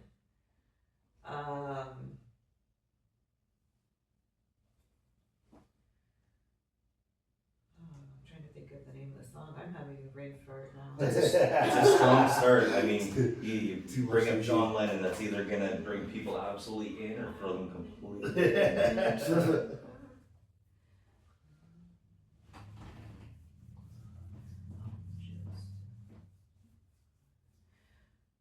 Oh, well, I'll change that. Let me find another. How about you? No, I don't know. I don't have something I wish I had written. I don't write good tunes, so I like a lot of good tunes. Can't be taking that from anybody. Can't be taking that away. Mine's right off left field, but Flight of the Bumblebee. I wish I knew that guy was smoking when he wrote that. Yeah. I mean, when I finally learned how to read sheet way back. Like, that shit was all over the place, and then for people to perform it was even wilder. So that is amazing. I don't know. That's the one where meanwhile, like, there's lots of shit in the genres that I listen to. So I only listen to like minute classical. I wasn't even thinking classical. Yeah. So that's where my brain was, but. Yeah, there's a few classical pieces that I think are absolutely brilliant. There's some that brings me to tears every time. That Swan one. Swan. Do you remember the name of that? No. There's one, and I don't know. I call it the Swan one. I don't think I ever heard what it was. I just know when I hear it, I'm Come like, up here with your technical terms. Yeah. And I hated jazz for years, and then I hit 31. I woke up one morning and I was like, jazz. Like, I don't know what happened. I feel like it really is like an adult sound or something. Like unless you're like one of those band geeks in high school or something, like those kids that are musically attuned, understand jazz. They understand jazz right away. I think that's what it is, it's the understanding, because like I took this lyrics writing course at Trent University years ago, right? And I think the strongest thing that I took with me throughout my entire career was there's no music that sucks. Or that you don't like. There's music you don't understand. It's an art form. Yeah. If you don't like it, it's because you don't understand it. And that always just kept with me. Yeah, and same with art in general. Like, who's to say something isn't art? Well, like I've always said, like art is in the eye of the beholder. Yeah. I'm not saying the same for like this modern art shit where people are literally shoveling dirt on someone's head. And calling it art? Even that's art. It might not be your art. I didn't understand Yoko Ono. Okay, she's not I don't art. think she understood. I couldn't handle that. I think she was mad at everything else she did with her life, and that was her fucking moment. She Yeah. just came out, just like, I got this room full of people, I got a microphone in my hand. You know, did you ever like Bjork? She's from Iceland. Yes. Oh, Yeah. fucking right. Yeah, that's my heritage. Yeah. Super awesome singer. Icelandic. Oh. Yeah. I just love her voice and I love her style and her music too. Awesome. Very talented. Oh, did you have a progression? I know, I'm trying to ask you questions. Did you have a progression like with musical styles that you've liked up until now? Like, for Yeah. example, like I liked all the hard rock, and then the hard rock, it was punk, then kind of like hard rock, punk, and then more metal for many years. and then it went ska for a little bit. Yep. And then now I'd say then I liked a lot of like indie stuff and like weird shit. I think we all had a little bit of ska, a little bit of emo. Yeah. That was... Like the Cure would be emo for me. Yeah. Right? Mine was The Used. Yeah. And then and then here we are now. Then you end up being a mixed bag and you like so many different styles, right? With me, I guess it started with, like I said, Elvis. It Yeah. was like the first thing, and then I didn't really enjoy it, but it was all I really heard for a bit. Was a bunch of country music, but I did appreciate like Reba, Yeah. Old Brooks and Dunn. But then it moved into like the ghetto I was living in. We heard a lot of like Fred Durst Yeah. and all that kind of shit. So I was into like that new metal for a little bit. But then I got into like punk rock, and then I felt like in my generation, like I was born in the 80s, when we became little punkers, we weren't allowed to like any other genre of music. It was like, you can't do it. Especially like, I had friends that were metalheads, and if I got caught hanging out with them, that was a problem. Like a traitor. Yeah, and like the metalheads would show up to punk rock shows and we'd have to like throw down. Yeah. Like as if we saw like a skinhead walking in. Almost like gang. Yeah, like it was just the end of that punk gangland era. Yeah. You know what I mean? But like we were still expected, like, oh, we saw neo-Nazi come in, fuck that shit, we gotta throw down. It was the same if we saw metalhead come in and say, but I gotta go out for coffee and, you know, go work at the factory with this guy tomorrow. Yeah. So I felt like that's where there was a shift with that. But then from the punk rock, I went into blues. A lot of B.B. King. Just mainly a lot of B.B. King. I just like his voice a lot. The way he made that guitar his bitch. From there, I went into classical, and just because I wanted to learn the mathematics of music, like because everything was numbers to that back then. Like especially Beethoven. How the fuck did that guy do it? He was deaf. Bullshit. He did it for the vibrations on the floor. That's what they say. Like I think he understood the mathematical equations to music because there's only so many chords that sound nice with other chords, right? And they run in sequential pattern, 1, Yes. 4, and 5. Yes. There is mathematics to it, and I do believe it follows the Fibonacci sequence. Yeah. Yeah. There is mathematics certainly to it. I mean, even the designing of like speaker bins and shit. If you don't Yeah. follow those certain sequences, you're not gonna get the projection right. It's gonna sound like shit. Been there, had that happen before. Describe your music in 3 unexpected words.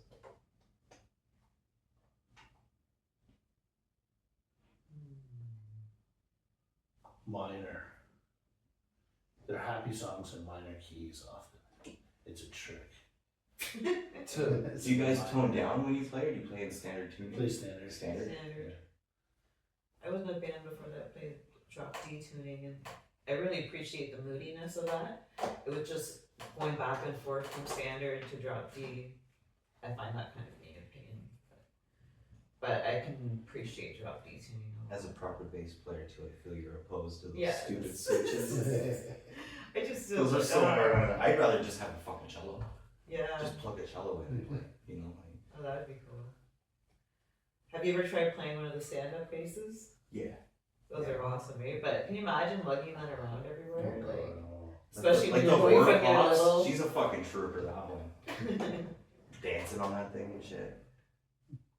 So yeah, that's one word. Two other words. Two other unexpected words. Unexpected.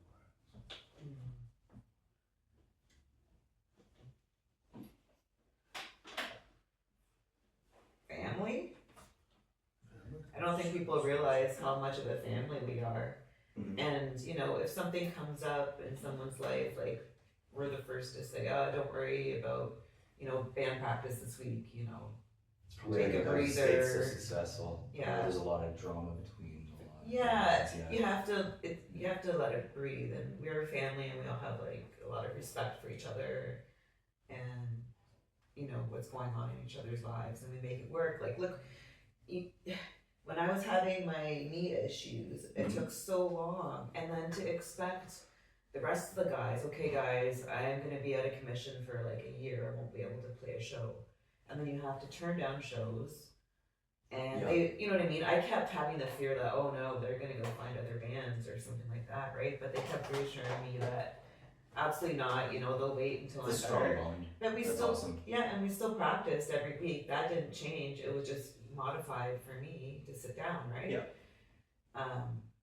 So that understanding and the fact that they waited for me, like, to get better is awesome. So families in there. Family's a good one, yeah. Yeah. We'll just go with the two. Yeah. Seems like two pretty good ones. Yeah. I mean, in regards to playing, what came first, the instrument or the singing for you guys?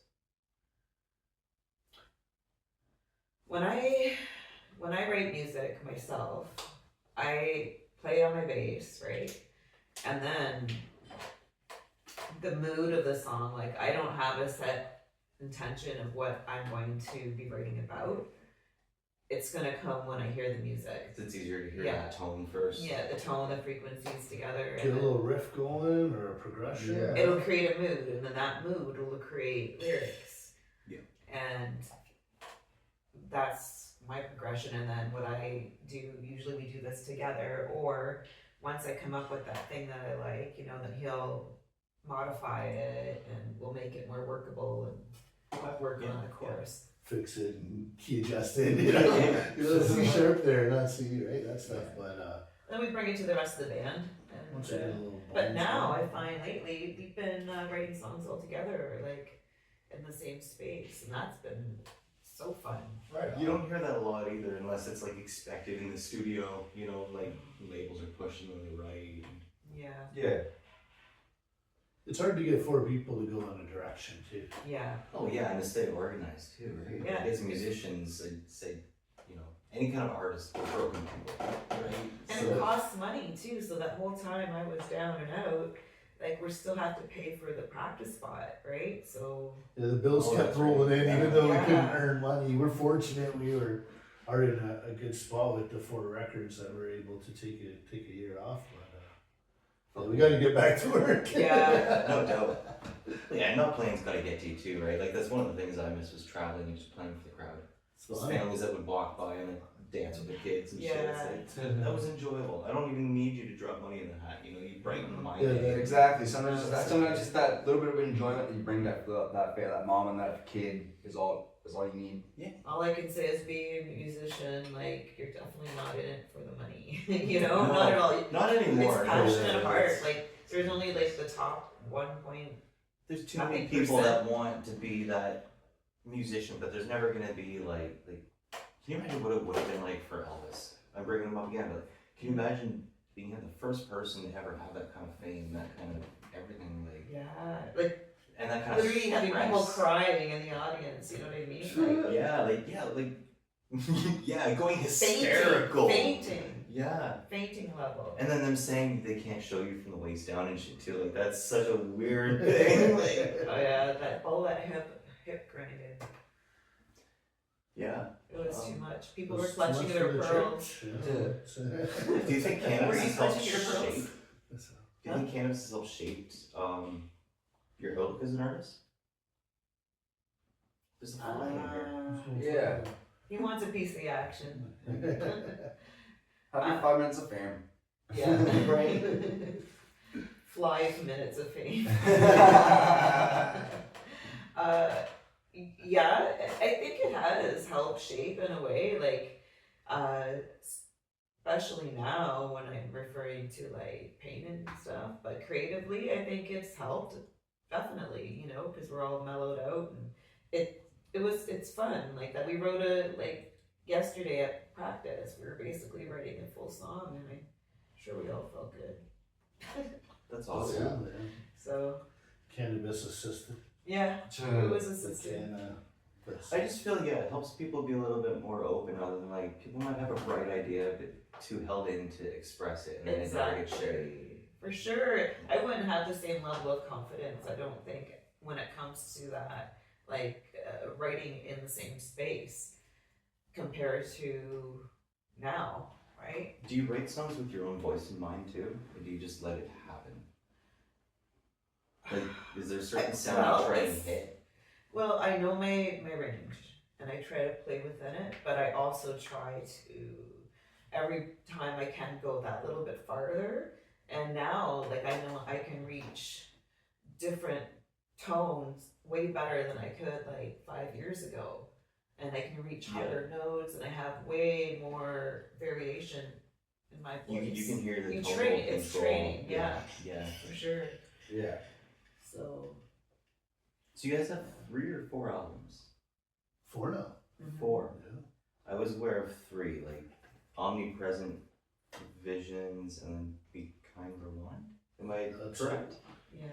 Okay. We're missing the first one, Kinetic, 5 song Jeez. EP. Okay. I didn't do my research enough. I apologize. That's okay, you're almost It there. goes back. I prepare once a week for this stuff, so I only have so much time. You can have this because He brought you you don't have a CD player, right? We You got this already, one, right? I did. might. It's funny. I brought a. If not, we can link back up. Oh, for sure. Yeah. Because I had a signed copy of Visions I wanted to give you today, and it was in the bag with my water and my diet thanks, Coke honey. that I left at home. No worries. Yeah, I was listening to like River Demon. It was like track 1, I think, on one of them.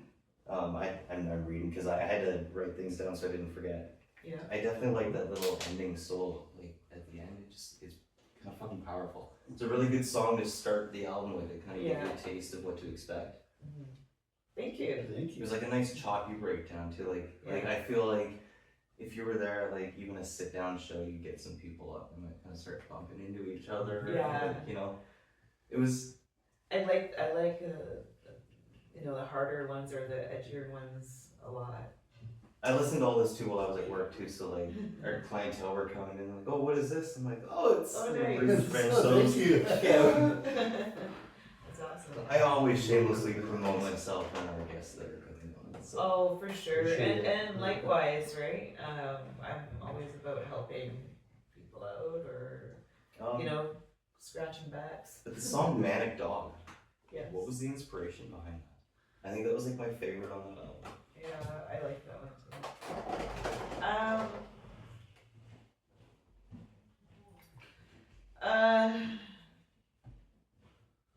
I can't say. Okay. How about the song Buzzkill? For those who know. I know, but I can't say. I can't say. If you don't know, then you're not special enough to know. I don't know. But It's inappropriate. the song Buzzkill. Yeah, that one's basically what you hear is what you got there.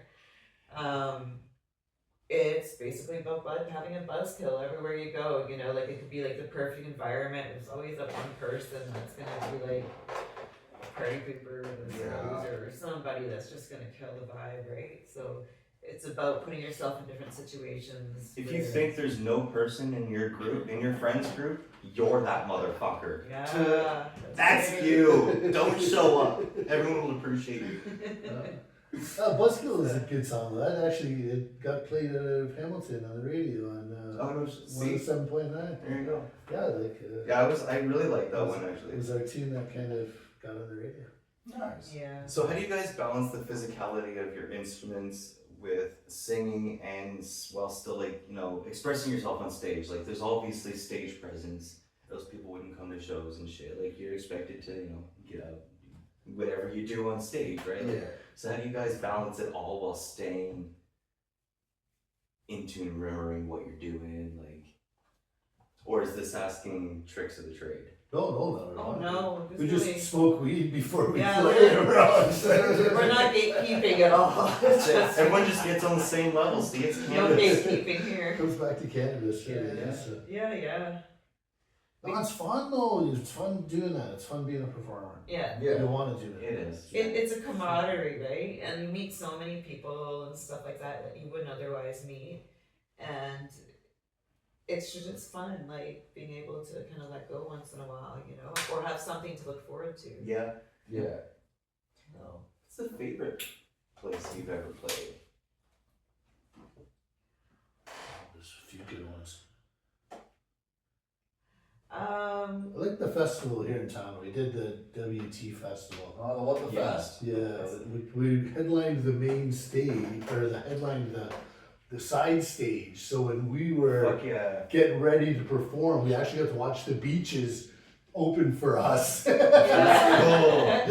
Right. We watched the end of their show as we were getting ready, as they were. That was a cool. couple It's years gonna feel so ago. successful too, It's right? so Being like, cool. I'm watching some motherfucker that is opening for me. Yeah. Like, they're hyping the crowd up for me. Like, Yeah. And like, That was a lot of fun. oh, at the farm.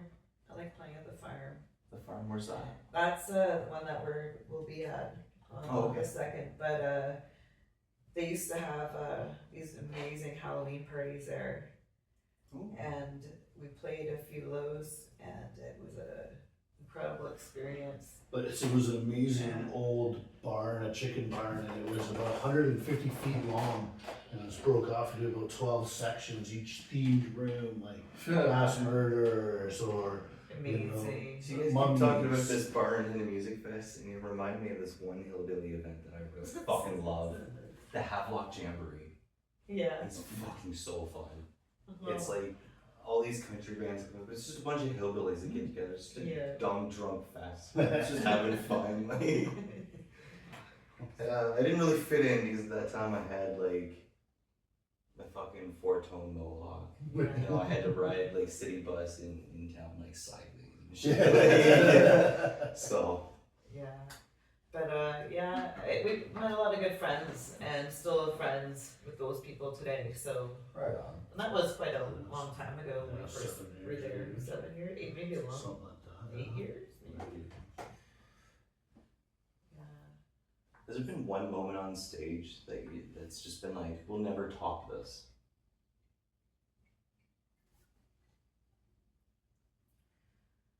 No, not for me, because I always want to reach more. Like in my mind, I want to be on a huge stage in front of like a gigantic outdoor crowd or something like Yeah. that. Like in my mind, just see. The Soundgarden or some shit? Yeah, something bigger than Metallica, life. Metallica in Moscow, 28 million. Yeah. That was wild. Like, I don't know if I'd actually want to go and see something at that kind of crazy. I'm not really getting that. That's what I appreciated about punk shows was a lot of these venues were smaller. It's just more of an intimate feeling. Like I've been to a few shows where there's like 7 people in the crowd. And you're like, oh, this is like a band practice for them now. So now it's like they're passing the mic to me. Yeah, no, it's fun. It's like, I mean, that's what I appreciate about music is that, well, used to appreciate about music is that it was always done by a human, not a robot, not AI, not, like, as much as I didn't really like Sonny Moore's emo band, when he started doing the Skrillex shit, I was like, what are you doing? You know what though? But what if it becomes sentient? Then will you feel bad? It'll be like AI lives matter. I don't know, because when all that everyone's lives matters things, I made a shirt that said all squirrels lives matter. People shit on me hard. Right? I'm like, what about all the squirrels we've been running over for years? Nobody's ever cared about them. You just want to be their voice. Yeah, like, Exactly. no, I wasn't allowed to do that. Their fuzzy little voice. Probably because I was a white male. How do you guys navigate musical disagreements? really well. Like I said before, family. But we're a good family. Like we're not a family that like It's throws just tables having and that chairs at mutual each other. feeling. Yeah. I know we speak like adults, and we say what's on our mind, pros and cons or whatever. We like this, we don't like that, and then we fix it. Like for example, when I, with my social anxiety, would drink too much before shows, I ended coming into band practice and it was a fucking intervention. You know what I mean? But I appreciated that. They were just like, look, we don't want to be embarrassed. We don't It's want needed, right? It's needed. And so so that stopped. I realized, that I was hurting my friends and I had to deal with my anxiety differently. So I would just show up later at shows so I didn't have to interact as much. And that worked. But now I think I'm at a good spot, and with cannabis, I find that really helps take the edge off that, that feeling of anxiety, but still lets me keep focus and still lets me keep memory of, the words and without making me a train wreck. So other than cannabis, how do you guys like mentally prepare, physically prepare for like a show? Like, do you guys got like a little kumbaya, like a little? It's rehearsal, practice. Just rehearsal, yeah. No, rehearsal, but I don't know also what you're doing. we do before shows though. We always let each other know, hey, we got this. Yes, this. Yeah, like a little powwow. Well, Yeah, a the little positive fist powwow. bumps and- Yeah. And even prior to going to that show, what I do, medicinally, well, I'm not a doctor, allegedly, but lion's mane mushroom. Oh yeah, lion's mane is great. We actually It's sell it at work. amazing. We sell legal. It's lion's legal, mane but chocolate. when you say it, people always think you're speaking of something illegal, but it's No, not. there's no psychoactive ingredient in that stuff. No. But what it does is it repairs and creates new neural pathways in your brain. Yes. And for me, I was having issues with remembering a lot of the lyrics all the time, Okay. flowing on certain things, and I find now that I've been taking lion's mane every day, like I've noticed a huge difference with my memory recovery. And It's good for sleep too. It's really Yeah. good for sleep. Like I was doing some of those lion's mane chocolates, and it was helping me relax and like kind of calm the mental Yeah. processes before sleeping. And it stopped all like the night terrors I was getting. yeah, Like I don't get like nightmares. I get like night terrors where like I'll wake up and the posters will be like moving still kind of idea until I can be completely coherent and realize it's not real. Trippy. Yeah, so it's like years ago when I got diagnosed, they originally thought I was like schizophrenic. So I was put on like wrong medication and shit, and it just fucked me right up. Well, I think that if people, especially with dementia, like I said, I'm not a doctor, but if people with dementia would take lion's mane mushroom and maybe higher doses, I'd really be interested to see some studies done on that to see how much. Because I know for me, it was not a placebo. Mhm. It actually works, and the friend that I have, she's been buying me these kits every Christmas where you can grow your own. And you can get it online, and it's like $20 or whatever, and you can just, get a mist it every once in a while, but just grow your own. You can just, I put it in stir fries and that kind I of mean, thing too. I feel like look at all the medication like funny people were on, like Robin Williams. Yeah. Very fucking broken man. Everyone's like, oh, he was great live on Broadway. That man was fucking as manic as shit off his I medication. had the honor to meet him. Certainly. Did you really? I met him in New York, yeah. He will I've always met a be lot my of hands celebrities. down. He's my favorite funny guy, hands Yeah, down. I got video of him, Yeah. somewhere, When I went to rehab, that's all I watched was Patch Adams on repeat constantly in Yeah. rehab. Was that one movie for some reason just like clicked for me when I was in rehab, and I was like, yeah, you know what? There is a thing to laughter where it's like you can just go stand on the corner, and everyone can look miserable. Just start laughing. Everyone's gonna start laughing. It's Well, contagious. Nobody's You're been gonna crack able a to smile. replicate his style. No. Nobody. He was so unique. It was and- a shame when Will Smith did that genie thing. I actually didn't like it. I was like, why? Yeah. You being Will Smith, knowing how successful you are, knowing your limit, Yeah. was like, yeah, I'll do that. Like, I don't know. There was like a lot of roles he did, a lot of serious movies too. That was like, that's only his role. Like, Yeah. It's, Yeah. There were some classics. but yeah, if they, because he died of like dementia and all that stuff, right? If I'm correct, I think it was. They're saying it was suicide, himself. unfortunately. Well, that's just it. Yeah, right there, a very sad fucking person. A lot of comedians, though, have a lot of demons that people don't realize, and their way to cope is through laughter. And well, they're making fun of their own lives. You know what I mean? Like, look at Tony Hinchcliffe. You think that guy's a happy man? He owns that battle roasting thing. Oh, in okay, Austin. that's Kill Tony. Yeah, Kill Tony. Yeah. That guy's fucking hilarious, and he's the world's best at what he does. I don't think he goes to sleep happy every night. As much money as he has and everything else, like. Yeah, the end of the day when you're. I just Laying think there there's in your bed demons and that haunt. Well, it's the yin yang effect, Comedians. right? If you're gonna have all Particular. that success, there's gonna be some demons that come with it, right? You gotta pay for that side of the coin. If your instruments could talk, what would they say about you? Now stop touching me like that. Heavy secret time. I don't know, mine would be like itchy and it'd be like, oh, it feels good. If you could do a collaboration with any artist, who would it be? Any genre, any era. Oh, that's a good question. That's a good I try and make them more progressive as we go. one. I'm not good at what I do. No. I just like doing this. Collaboration. You want to work with?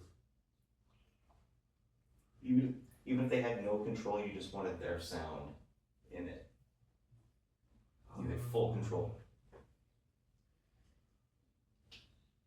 See, I love the Pixies vibe, Mhm. but I like that when grunge first came out and stuff like that, and there was all that feedback and stuff. I fucking love that shit. I ate that up, like. And so I'd say like Just crank the early overdrive, throw away the Nirvana distortion pedal. before it became a little overproduced. Yeah. Just Yeah. that feedback, that fucking Before heart-shaped box. angst that everybody loved. I love Yeah. that. Yeah. What's one misconception people have about being a musician? Other than being rich. Oh, no, basically that you're a complete extrovert, Mm-hmm. right? As we were speaking earlier about the anxiety and stuff, I'm also an introvert, right? Like my thinking all gets done. Like I'm perfectly happy being by myself for long periods of time because, you That know, might actually help create though, right? Because Yeah. a lot of writers do admit to people they'll dream of something. Like even like mushrooms and all the shit, time. or what was ayahuasca, the plant, Mhm. dreamt that I to him in a dream, kind of idea. Like, I feel like that's how when we have a muse, that's kind of Yeah. when we're in our own space, our own zen moment. Yeah. Like, do you guys meditate at all? Sure. I Not do. so much anymore. I used to do quite a bit, but Yeah. Do you find it actually helped, or was it more of like a placebo headspace? no, there's definite No. mental and physical Yeah. benefits to Because it. when you alter- Being calm. When you alter your breathing rhythm and you put yourself in a space where you try to just completely block your thoughts while also, let's say, humming like Om or whatever, right? Yeah. That frequency of that sound that you're making resonates with everything and you become more still. And as you do this over periods of time, like you can change, Mhm. you know, so much in your life, like health wise and everything, just with stress relief alone. So I was gonna say, like, I've definitely had a few weird experiences. Like I went to Shambhala out west. It's like a Yeah. big hippie fest, like, you know what I mean? Hippie fest. I even had this one guy that came up and did this light thing with me, like rang a bell and shit, and like I felt like I was fucking high after he rang that bell. Like it was so weird. It was almost like a DMT trip again, and it was just through like he did this thing where I was like closing my eyes, and it was like a cardboard roll or something that he held in front of my eye, and he just kept moving the light in front of it, and it was like a certain pattern and speed that he did it. And then he had me look into one of those gyroscopes, counterclockwork motion for like 30 seconds and then rang this bell 3 times when I was like least expecting it. And all of a sudden I was just like locked up. Like, you know when you do acid and then after you're like no longer high, you just like, you sometimes get like these back trips where you're just walking like, oh fuck, I'm high again. It was like that feeling, like right away on that third bell. Yeah. I was like, is this guy like a hypnotist or something? Like it was so fucking weird. Middle of the day too. Yeah, it could be the DMT pulling it out of your pineal Yeah. gland with the light flash. And that was just I'd one say- trip in the first day of Shambhala. Like I had like 4 trips the first day on different things before I even touched drugs. Like I sat in this sound circle where they were like ringing bowls and shit. To be Different sure. frequencies. That was fucking weird, man. Like I pissed myself. Frequencies mess with your mind. Yeah, that was weird. But yeah, I left so happy. Like I didn't feel negative about anything. Even the bad things that were going on, I was like, This fuck it. probably puts you at a reset, you know, presses the reset button for you. Yeah. And then it's up to you how you want to deal with things from then on, right? That's what That's- DMT was for me. I didn't have any questions. I had all the answers right away. Yeah. Right away. I didn't question anything. I felt like I was on top of the world for 10 minutes. I've had acid trips like that. Yeah. Right, just like, oh yeah, I know. I've never gotten, using heavy psilocybin, gotten those trips where everyone's like, oh yeah, I felt like a shaman and any of that kind of shit. Mushrooms has always just been like a body high for me. I've never gotten Oh, I get visuals. so introspective sometimes. Yeah. Like, I'll be sitting there and I'll just be looking up, like, at a pattern on the bathroom wall or something, and I'll have these deep thoughts, like, you know, Yeah. we're all one, like, What was it? one Bloggers did that for me. consciousness, and it's a knowing, Yeah, I know. but it's like a knowing that you're getting. It's like you're getting a download of information that's the truth. You just know it. Yeah. You know how when you know something, like, it just feel it in your bones, whereas like you're not guessing or second questioning. I feel I that's think like a it's like that. pre-cog. I feel like that's pre-programmed. I mean, I've been diving down that long-ass rabbit hole about that distant planet and its inhabitants, like the Anunnaki. Mhm. So it's like, and I realized that in Homo sapien history, we do have this huge technological gap that should have taken us like 2,000 years, but it happened almost overnight. Right? Like, and they talk about them coming here and eating gold and mining and shit because our atmosphere's dying. I mean, I was an 80s kid, and when I was growing up, we were told that we had that 9th planet, or 10th planet, whoever number it was, right? And then all of a sudden, a couple years ago, no, it's just a dead star or Was that some Pluto? shit. Uh, The Planet X, they called it for Oh, a little yeah, bit, that's and then, Nibiru. yeah, Yeah. Nibiru. And probably that's where the Anunnaki are from, and it's like, they were kind of like humanoid, and that's why like we kind of survived better than the Neanderthals and stuff like that, because we had their technology. He's Sammy. I mean, that would explain the pyramids. I mean, they just, Sammy. I think Sammy's met some. What's that? And then No, tell him your story with the snowmobiles. oh yeah, yeah. Oh, yeah. It's a cool sweet. story. We were out. We were in high school. Mhm. We were out a pack of about 5 of us. And we went driving to smoke some weed down in the country because we were all paranoid. Yeah. So it was winter time and there was snow on either side of the road. In Ontario, we get a foot or so of snow. We drove down a side road, pulled off to the side to smoke, and our fucking car slid down into the ditch. So like the 4 of us got out of the car, one guy was in. We were trying to push the car up and out, right? We couldn't move it at all. So we're like, fuck it, man, we gotta go walk and call a tow truck. So we walked to the farmer house. The guy is apprehensive, but let's just call a tow truck. We walked back to the car to wait for the tow truck. Mhm. And 2 snowmobiles crossing the farmer's fields stop and then come right to us.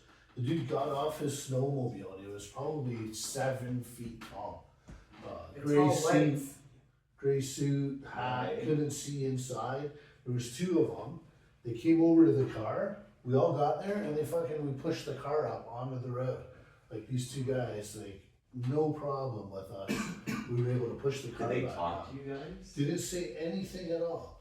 Didn't lift their mask. What did you guys have any like feeling? Like, did you feel I think, physically different during the happening? I think the only thing we felt was like reassured, calm. We weren't scared of them. We didn't think much of it. We just they Is there got any off the telepathy going on? snowmobiles. No, not like in conversation. We just got up, all went and did the same thing, put the car back up, and then they turned, got on their snowmobiles and drove away. And we were like, holy fuck, man, that's so weird. We got in the car, we were driving back to the highway, past the tow truck on the way. Unexplainable. I mean, And his friend, and you even said that really happened, right? Like, My good friend through high school, yeah. Every few years, we don't see each other too much anymore, but whenever we get together, hey, remember that time those two guys getting off the snowmobiles? Like, impacted us forever, you know? I mean, I don't deny these stories. Like, I've talked to a lot of people. This is the first time I've gotten someone to finally open up. Like, I've had a lot of people tell me off camera about their experiences when they've been on the show. You know, like, not a lot, but I've had a few. to me, that sounds like Palladians or the tall whites. You're thinking of You know how they say UFOs. it with Like UFOs, grays the smoke grays. Yeah. and lizard people. Yeah, it does sound like a tall white. I mean, they, like, a lot of the time you hear about experiences and shit, the tall whites or tall grays, whatever you want to call them, they are usually helpful. It's usually like the little green fuckers that are fucking with you, and maybe that's where the story of goblins came from. Could be, yeah. Right? I mean, I have this theory though, because like we know that we live in the Goldilocks zone, right? That's how planet Earth stays with its hemisphere and all that shit, because the distance from the sun that we're at and everything. Elon's all obsessed about Mars, but we're now finding like, have you seen the square structures that they just saw on Mars and shit? It looks like a building used to be there. No, And they know there was water, like, they know there used to be an ecosystem. It looks like there was buildings and shit there now. But if our sun is getting smaller, like NASA says and everything else, like it's dying, our Goldilocks zone will be getting smaller. Mars is farther away from us, right? When we were all growing up, we had two words for aliens. Before whites and grays and all this stuff, we had aliens and Martians. I'm wondering if we once, maybe not us, but Martians came from Mars. yeah, I wonder if we cartoons. once lived on Mars and like. Hard to say. at that time the sun was here and that was a Goldilocks zone, but they were Yeah. forced to move. Well, Elon must know to something Earth. because like he I don't know if you heard, like, you know how he always wants to like Elon Musk is be a on fucking go to idiot. Mars, right? He just sent 150 seeds to space because they wanted to grow weed on Mars, I and could, it crashed in the ocean along with like I could see a him bunch of families' ashes. building AIs. I could see him building AI robots, right? Especially with the technology, with all that increasing 50% every 6 months apparently. Yeah, Now it's like at a rate now where it's yeah, we don't have a choice what's going to happen. I don't know. But anyway, it but scares me. But Yeah. but if he builds like say AI robots to do all the construction of buildings or whatever he wants to do on Mars and have them like prepare it and like build it, he must have some kind of like, because he's got the satellite company, he's also got the burrowing one. What is it? The boring company. Yeah, So he's kind of got, and the rockets, SpaceX, yeah, right? that He's got all fucker the does have a lot of fun technologies. tickets to play with, and Right? he's So he- using it all to go to Mars. I know, Like, wow. I know. But I could see how he could make that happen with everything that he's kind of got lined up. Yeah, like we could all wind up living in I the don't want domes to go and to shit out Mars. there, I but don't want to live on Mars. I'd rather just die here. I was I'd born rather in just airplane. die. Yeah, me too. Like whatever, you know. It's like that No Effects song. Don't call me white. I know I'm white, but don't call me white. All in all, the world's ending. I'm dying right where I was born. Here. I have a friend where he's all about the Neuralink and wanting to be like the first generation of the brain chips and shit. I'm like, dude, Yeah. I'll be your keeper then. Because I'm not getting that in there. I'll take care of you when they decide to like flip that switch and shit. Yeah. Like I was watching the Joe Rogan podcast and they had that little 19-year-old prick on that has the shit in his head. And he has like an aimbot.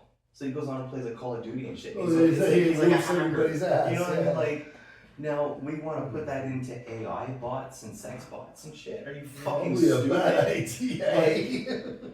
Oh my god, like yeah, they're talking about putting it into sex bots right now. That is the worst fucking idea. You know how many desperate people are out there that are just like, those will get the first to go. Like, oh man, bear traps. Yeah, it's a very very different times. What's your take on the evolving relationship between cannabis and the music culture? Because it's been like in it, and then it's been pushed out of it, and then it's been in it and pushed out. It depends, like, you know, I always think like Jimi Hendrix, and then I think like even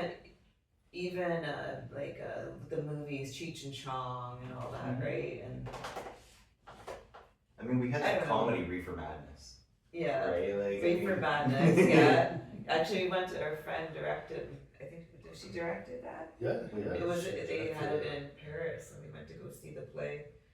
It was God it was damn. done so well. It's great. Like, I like that movie so much. I have one of the shirts. Yeah. I got like the poster It's from Reefer great. Madness. You know. I can't stand the movie. I couldn't watch it I couldn't make it past the first 5 seconds. I didn't I know- couldn't make it past this where the lady went flying out the window. I didn't see the movie. I only saw the play. Well, there was another one done by a Vancouver film documentary, The Culture High. Oh. That was really good. They had a lot of people that weren't even like cannabis users that are still pro. Yeah. They had like celebrities in there and stuff like that too. But they had like the story about that guy, like, the kid. I think the kid had MS or something. Was in like shaking pain and stuff. The guy was rolling that bomb on the kid's feet, and like kids getting off medication, kids running on a plane and stuff. Like this went on just before cannabis became legal here and stuff. I think it was when the documentary came out. I could have the date wrong, but Around that was a good one. It's funny growing up when there's such a stigma. Like there was always that one uncle that he smokes the devil's lettuce or whatever. But honestly, like, you know, they were the bad people. Like, watch out for them. And it's like such a They were the stigma. most chill person. Yeah, I know. He's just down at the dock relaxing, man. It's okay Yeah. if he has a smoke. Honestly, back in the day, the ones that were smoking weed that I Yeah, knew chill, had a chill. lot of like criminal charges for protecting people and for like it was things like that. Like a lot of people that were like polished men taking care of like children and shit like that. Imagine all the people that went to jail, like, and everything like that. And now that it's legalized, it's such a different story, right?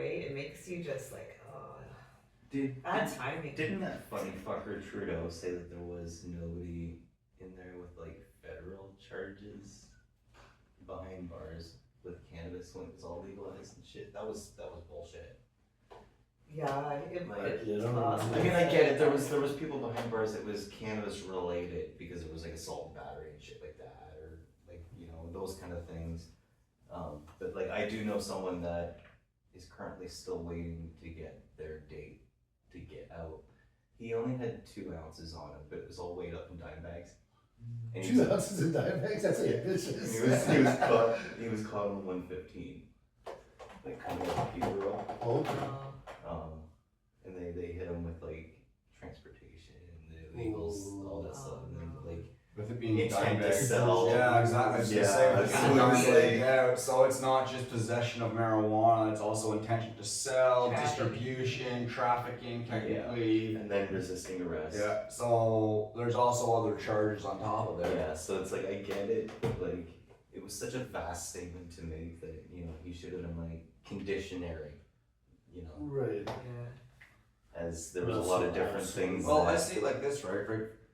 Back then, like you're just like a recreational smoker, and like what you have is clearly for you. Can you imagine the amount of people have been fried for cannabis? Oh, no. Fried for getting Hey. fried. Hey. Holy fuck! Remember Who which was that? people that they thought the witch in the Salem days? If It's they just thought you're a witch, mold. if someone just said you might be one, then you're Yeah. wrong. So it's the same kind of deal. If she survives if she doesn't Yeah. survive being burned, well, I guess she wasn't a witch. Or What the, kind of concept drowning. was or that? the drowning The one. ground, where they if lower them into the freaking if body they of float, water. Yeah. if they float, they're a witch. How can you float where you're tied to a chair?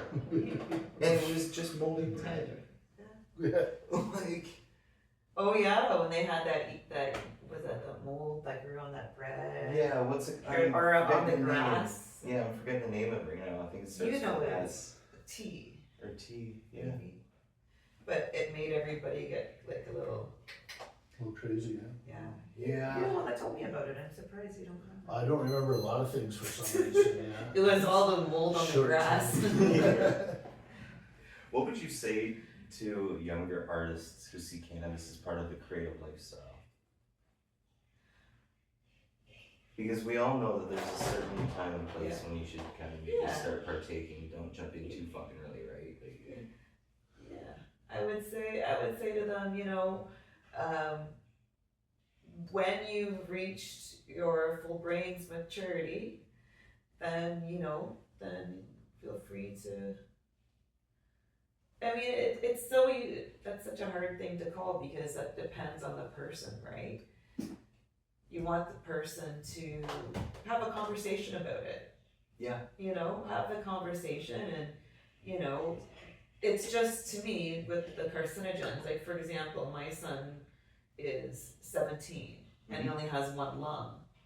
So for me, that's I not don't something you want really get. him smoking, whether it's tobacco, whether it's like Anything really, you don't want to. it scares me too. I don't know if I'm Yeah. being over paranoid, but that would be how I feel about that in my instance. But But you I, have a talk with them about that. You were Yeah. open about and communication. and we've totally had communication about it, and he gets it, right? Like Me as a bud tender, I've you know, my child's educated in it, like so none of it's taboo to him. And I told him when he gets to that age, I'd rather him, you know, come to me, even if he's not at legal age yet, allegedly, be like, you know, oh, I want to try this stuff now. Can you Get me help some. me? Yeah, because I want to make sure he's not going to dive into something that's like 30%. Yeah. I don't want some dick bartender who doesn't smoke weed selling him some infused joint that's gonna like send him fucking stir crazy and shit. You know what I mean? I want to get him a 20% THC, something very low, something that's just gonna touch him. yeah, that's why conversation's important, and you can have that dialogue, you know. Trust this guy. Understanding the Build differences that between indicas and sativas is a huge thing for people that are getting into it too, as well, because like they'll get into something thinking that I need some sleep aid stuff, and they buy like a sativa and they're fucking up all night. They're flying off the wall and scrubbing the dishes to the print's no longer on them and shit, right? Like, I've had that happen. I went in, took to a dispensary, won't say the name of it. we have a lot of bud tenders that don't smoke employed right now. That's the first time I heard bud tender. That's funny. They That's they a big told thing, me right? He's 8 years old. it was an unlabeled package kind of thing, one of those ones that didn't list. It was a indica or hybrid sativa. Yeah. It just listed, you know, like the THC, CBD, stuff like that. Okay, yeah. And the bartender told me it was an indica. It was. I Definitely. smoked it. It was sure as fuck not an indica. I was up till 6 o'clock in the morning cleaning my fucking apartment. Did not sleep at all that night. I sold the rest of the weed. Yeah. Allegedly. Allegedly.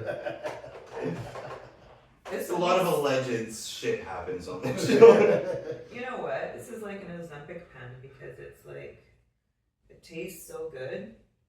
You wouldn't even want to go have something. It's It needs donuts. It's quite nice. And it's Tastes like delicious. it's the right amount of airflow. Even that little battery piece that comes with it, it's got 3 different heat settings on it, and it's not bad at all. Top favorite 3 songs to perform, not covers, like originals. Oh, those ones. Mm-hmm. Covers are fun because people know other Yeah. songs. And the Rocky ones. They don't even I'd gotta be say- liked by the crowd. Just the 3 that you guys like to play. I enjoy all of them, to be honest.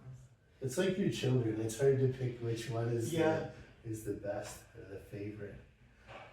The faster Rocky songs. Yeah, Manic I like Dog is Manic fun. Dog. Yeah, Manic Dog We were is talking about fun. Manic Dog earlier. Yeah. I love playing that one. And I like playing River Demon too because it's got the different it's got the different time Mm-hmm. Yeah. in there, and it's almost like a little bit of a waltz. Yeah, like I said, it's Yeah. got that chop to it. Yeah, I like that. I don't know, I like something different about every song, but they're all fun.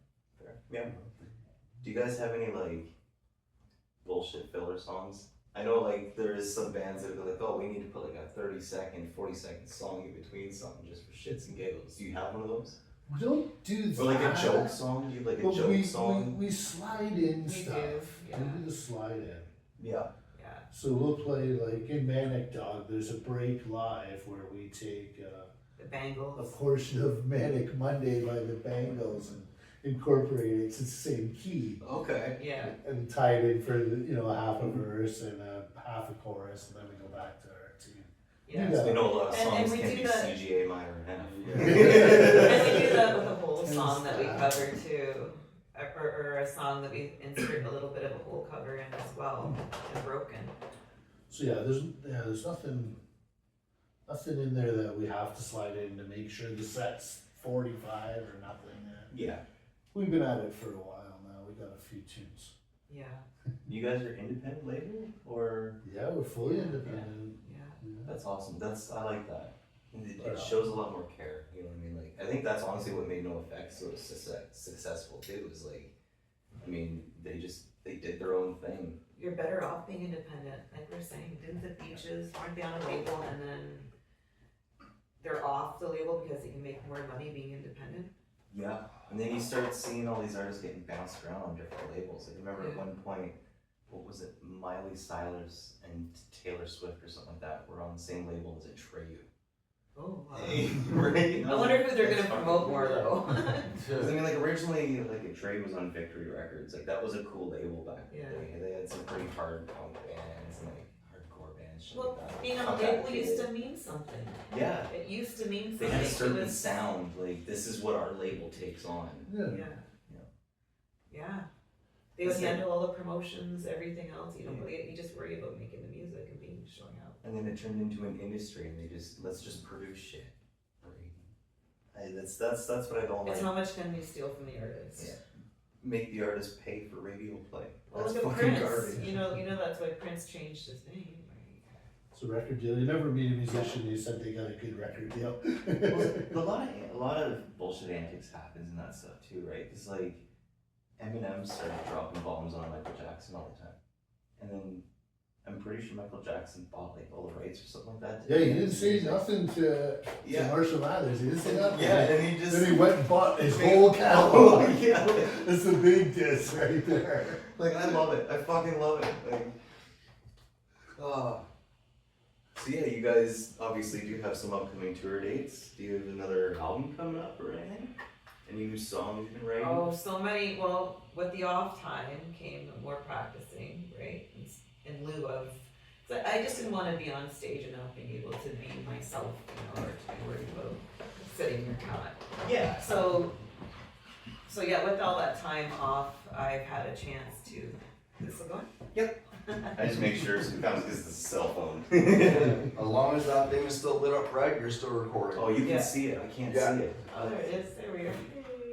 See, I don't get the mirror. Only the guests get the mirror. I just get the top of my head, and it's not flattering. Should I drop the mirror down further? Sorry. Any upcoming? Yeah. Oh yeah. So in answer to your question, with the downtime, we were practicing more, and we wrote quite a few songs. So we have so many ready to go. That's exciting. So it's a matter of basically maybe expenses, just getting some more shows. Like we put all our funds together. We don't. Yep. Okay, you get this amount, you get this amount, you get this amount. No, we pool our money together if we play a show, and then we use that money to help fund things like CDs and Okay. studio time, that kind of thing, Yeah. right? You guys So- have an online store for like merch and stuff? No, We do just at the not. shows. Yeah. Just at the shows. It's just at the So shows. you go show up to the shows to Show support to your the local show. artist. Yeah, so we'll use that, and that'll help fund everything else that we need. Yeah. We've been pretty fortunate to have like a lot of things come about that way, but yeah, with my downtime, we've just been writing more songs. Just a matter of getting back into the studio and getting the recording done, but that'll come as we start playing shows, paid shows, that kind of thing. That's all. Sure. It's before I forget, we do this for everybody that comes in. Yeah. So we don't have My much form. but we got Ooh, goodie Well, bags, oh, goodie bags. swag. Thanks, man. Thank So- you. Aw, we've run out of that's so stickers sweet. and pins and stuff, but we'll be getting like that merch done. So when I do, I'll throw some your way. We want to get some hats made and stuff, but we need to find. Is it okay if I open it? Oh yeah. We need to. I don't know if you guys have a good shirt or hat designer or something like that. We need someone that does merch. We need to find like a good local merch maker. There's a local guy people we did the shirts through last time. We'll get Ruby to reach out. Yeah. And we'll get the name. They're good local people. I don't remember who they were. Rob did it. I wonder Oh, if Angel could help out too. Just some stuff to bring up the blood sugars and whatnot, right? So Yeah. we don't know when she's kicking and. Thank you so much. I'm grateful Thank for you that. so Those much. look like little ecstasy tablets or something. No, they It's a came out of. sticker. I'll put this on my base case. Yeah. There's some different stickers from different companies. Whenever it gets going on. It was I like thought it was Lego at first, and I'm like, what am I building? Little D-pad candies from. I bought a Game Boy Yeah. tin for my joints. Yeah, That's awesome. Yeah, and I was like, my teeth can't do candy. That's what I have a Bob Ross empty like mint dispenser, and it's great. Yeah, I want to give a shout out again to Super Toast. They make amazing quality stuff. Yes, If you they haven't do. tried it, the Chill Mint, Sergeant Pineapple, the what was this again? The Baja, the Baja, and as I was corrected, the Pure Lane, Pure Sun Farms. Pure Sun Farms, Pure Sun Farms. See, I keep fucking it up. Is it Ruby Pure Sun approved. Farms? But no, see, Pure Sun Farms battery, Pure Oh. Lane greatest Ah. hits. This is, I didn't fuck it up, see? Yeah, and anyone who has a little bit of a sweet tooth, definitely try that flavor of pen. Yes. But Yeah, what's the that actual flavor? Is it Cinestick. The Cinestick. Cinestick, it is Amazing. really, really good. Yeah, if you're in the area of Woodstock, check them out. I'm sure it's gonna be a great show. Yeah, look for us. I might be out there too. Yeah, maybe I might we'll- be there too. Maybe we'll try and film something stupid out there with some people. Who knows? Maybe people will talk to us. Maybe they won't. You can do like a little interview. Right. Yeah. All I'm gonna say this: if Budtender 666 is there, I'll be there. So yeah, I guess it's time to wrap this up. I definitely appreciate you guys for coming on. Your Thanks so communication. much. Thanks again, Yeah. and I'll get in contact with you to get that CD that was supposed to. Let me know To the give you- price on merch and stuff. I'll buy. No, License no sounds worries. On the house. I definitely appreciate the dedication to your craft. Oh, yeah. Too. Like you can tell, there's been a progression from what I thought was 3 albums, but it's 4. I definitely want to thank everyone else for tuning in this week. If you're new, welcome again. Thanks for watching. If you're still here, if we didn't annoy the fuck out of you. We hope everyone has a safe and healthy week, and we'll see you next week here on the Good Greens podcast. Later, fuckers. Stay Bye. Stay high, motherfuckers.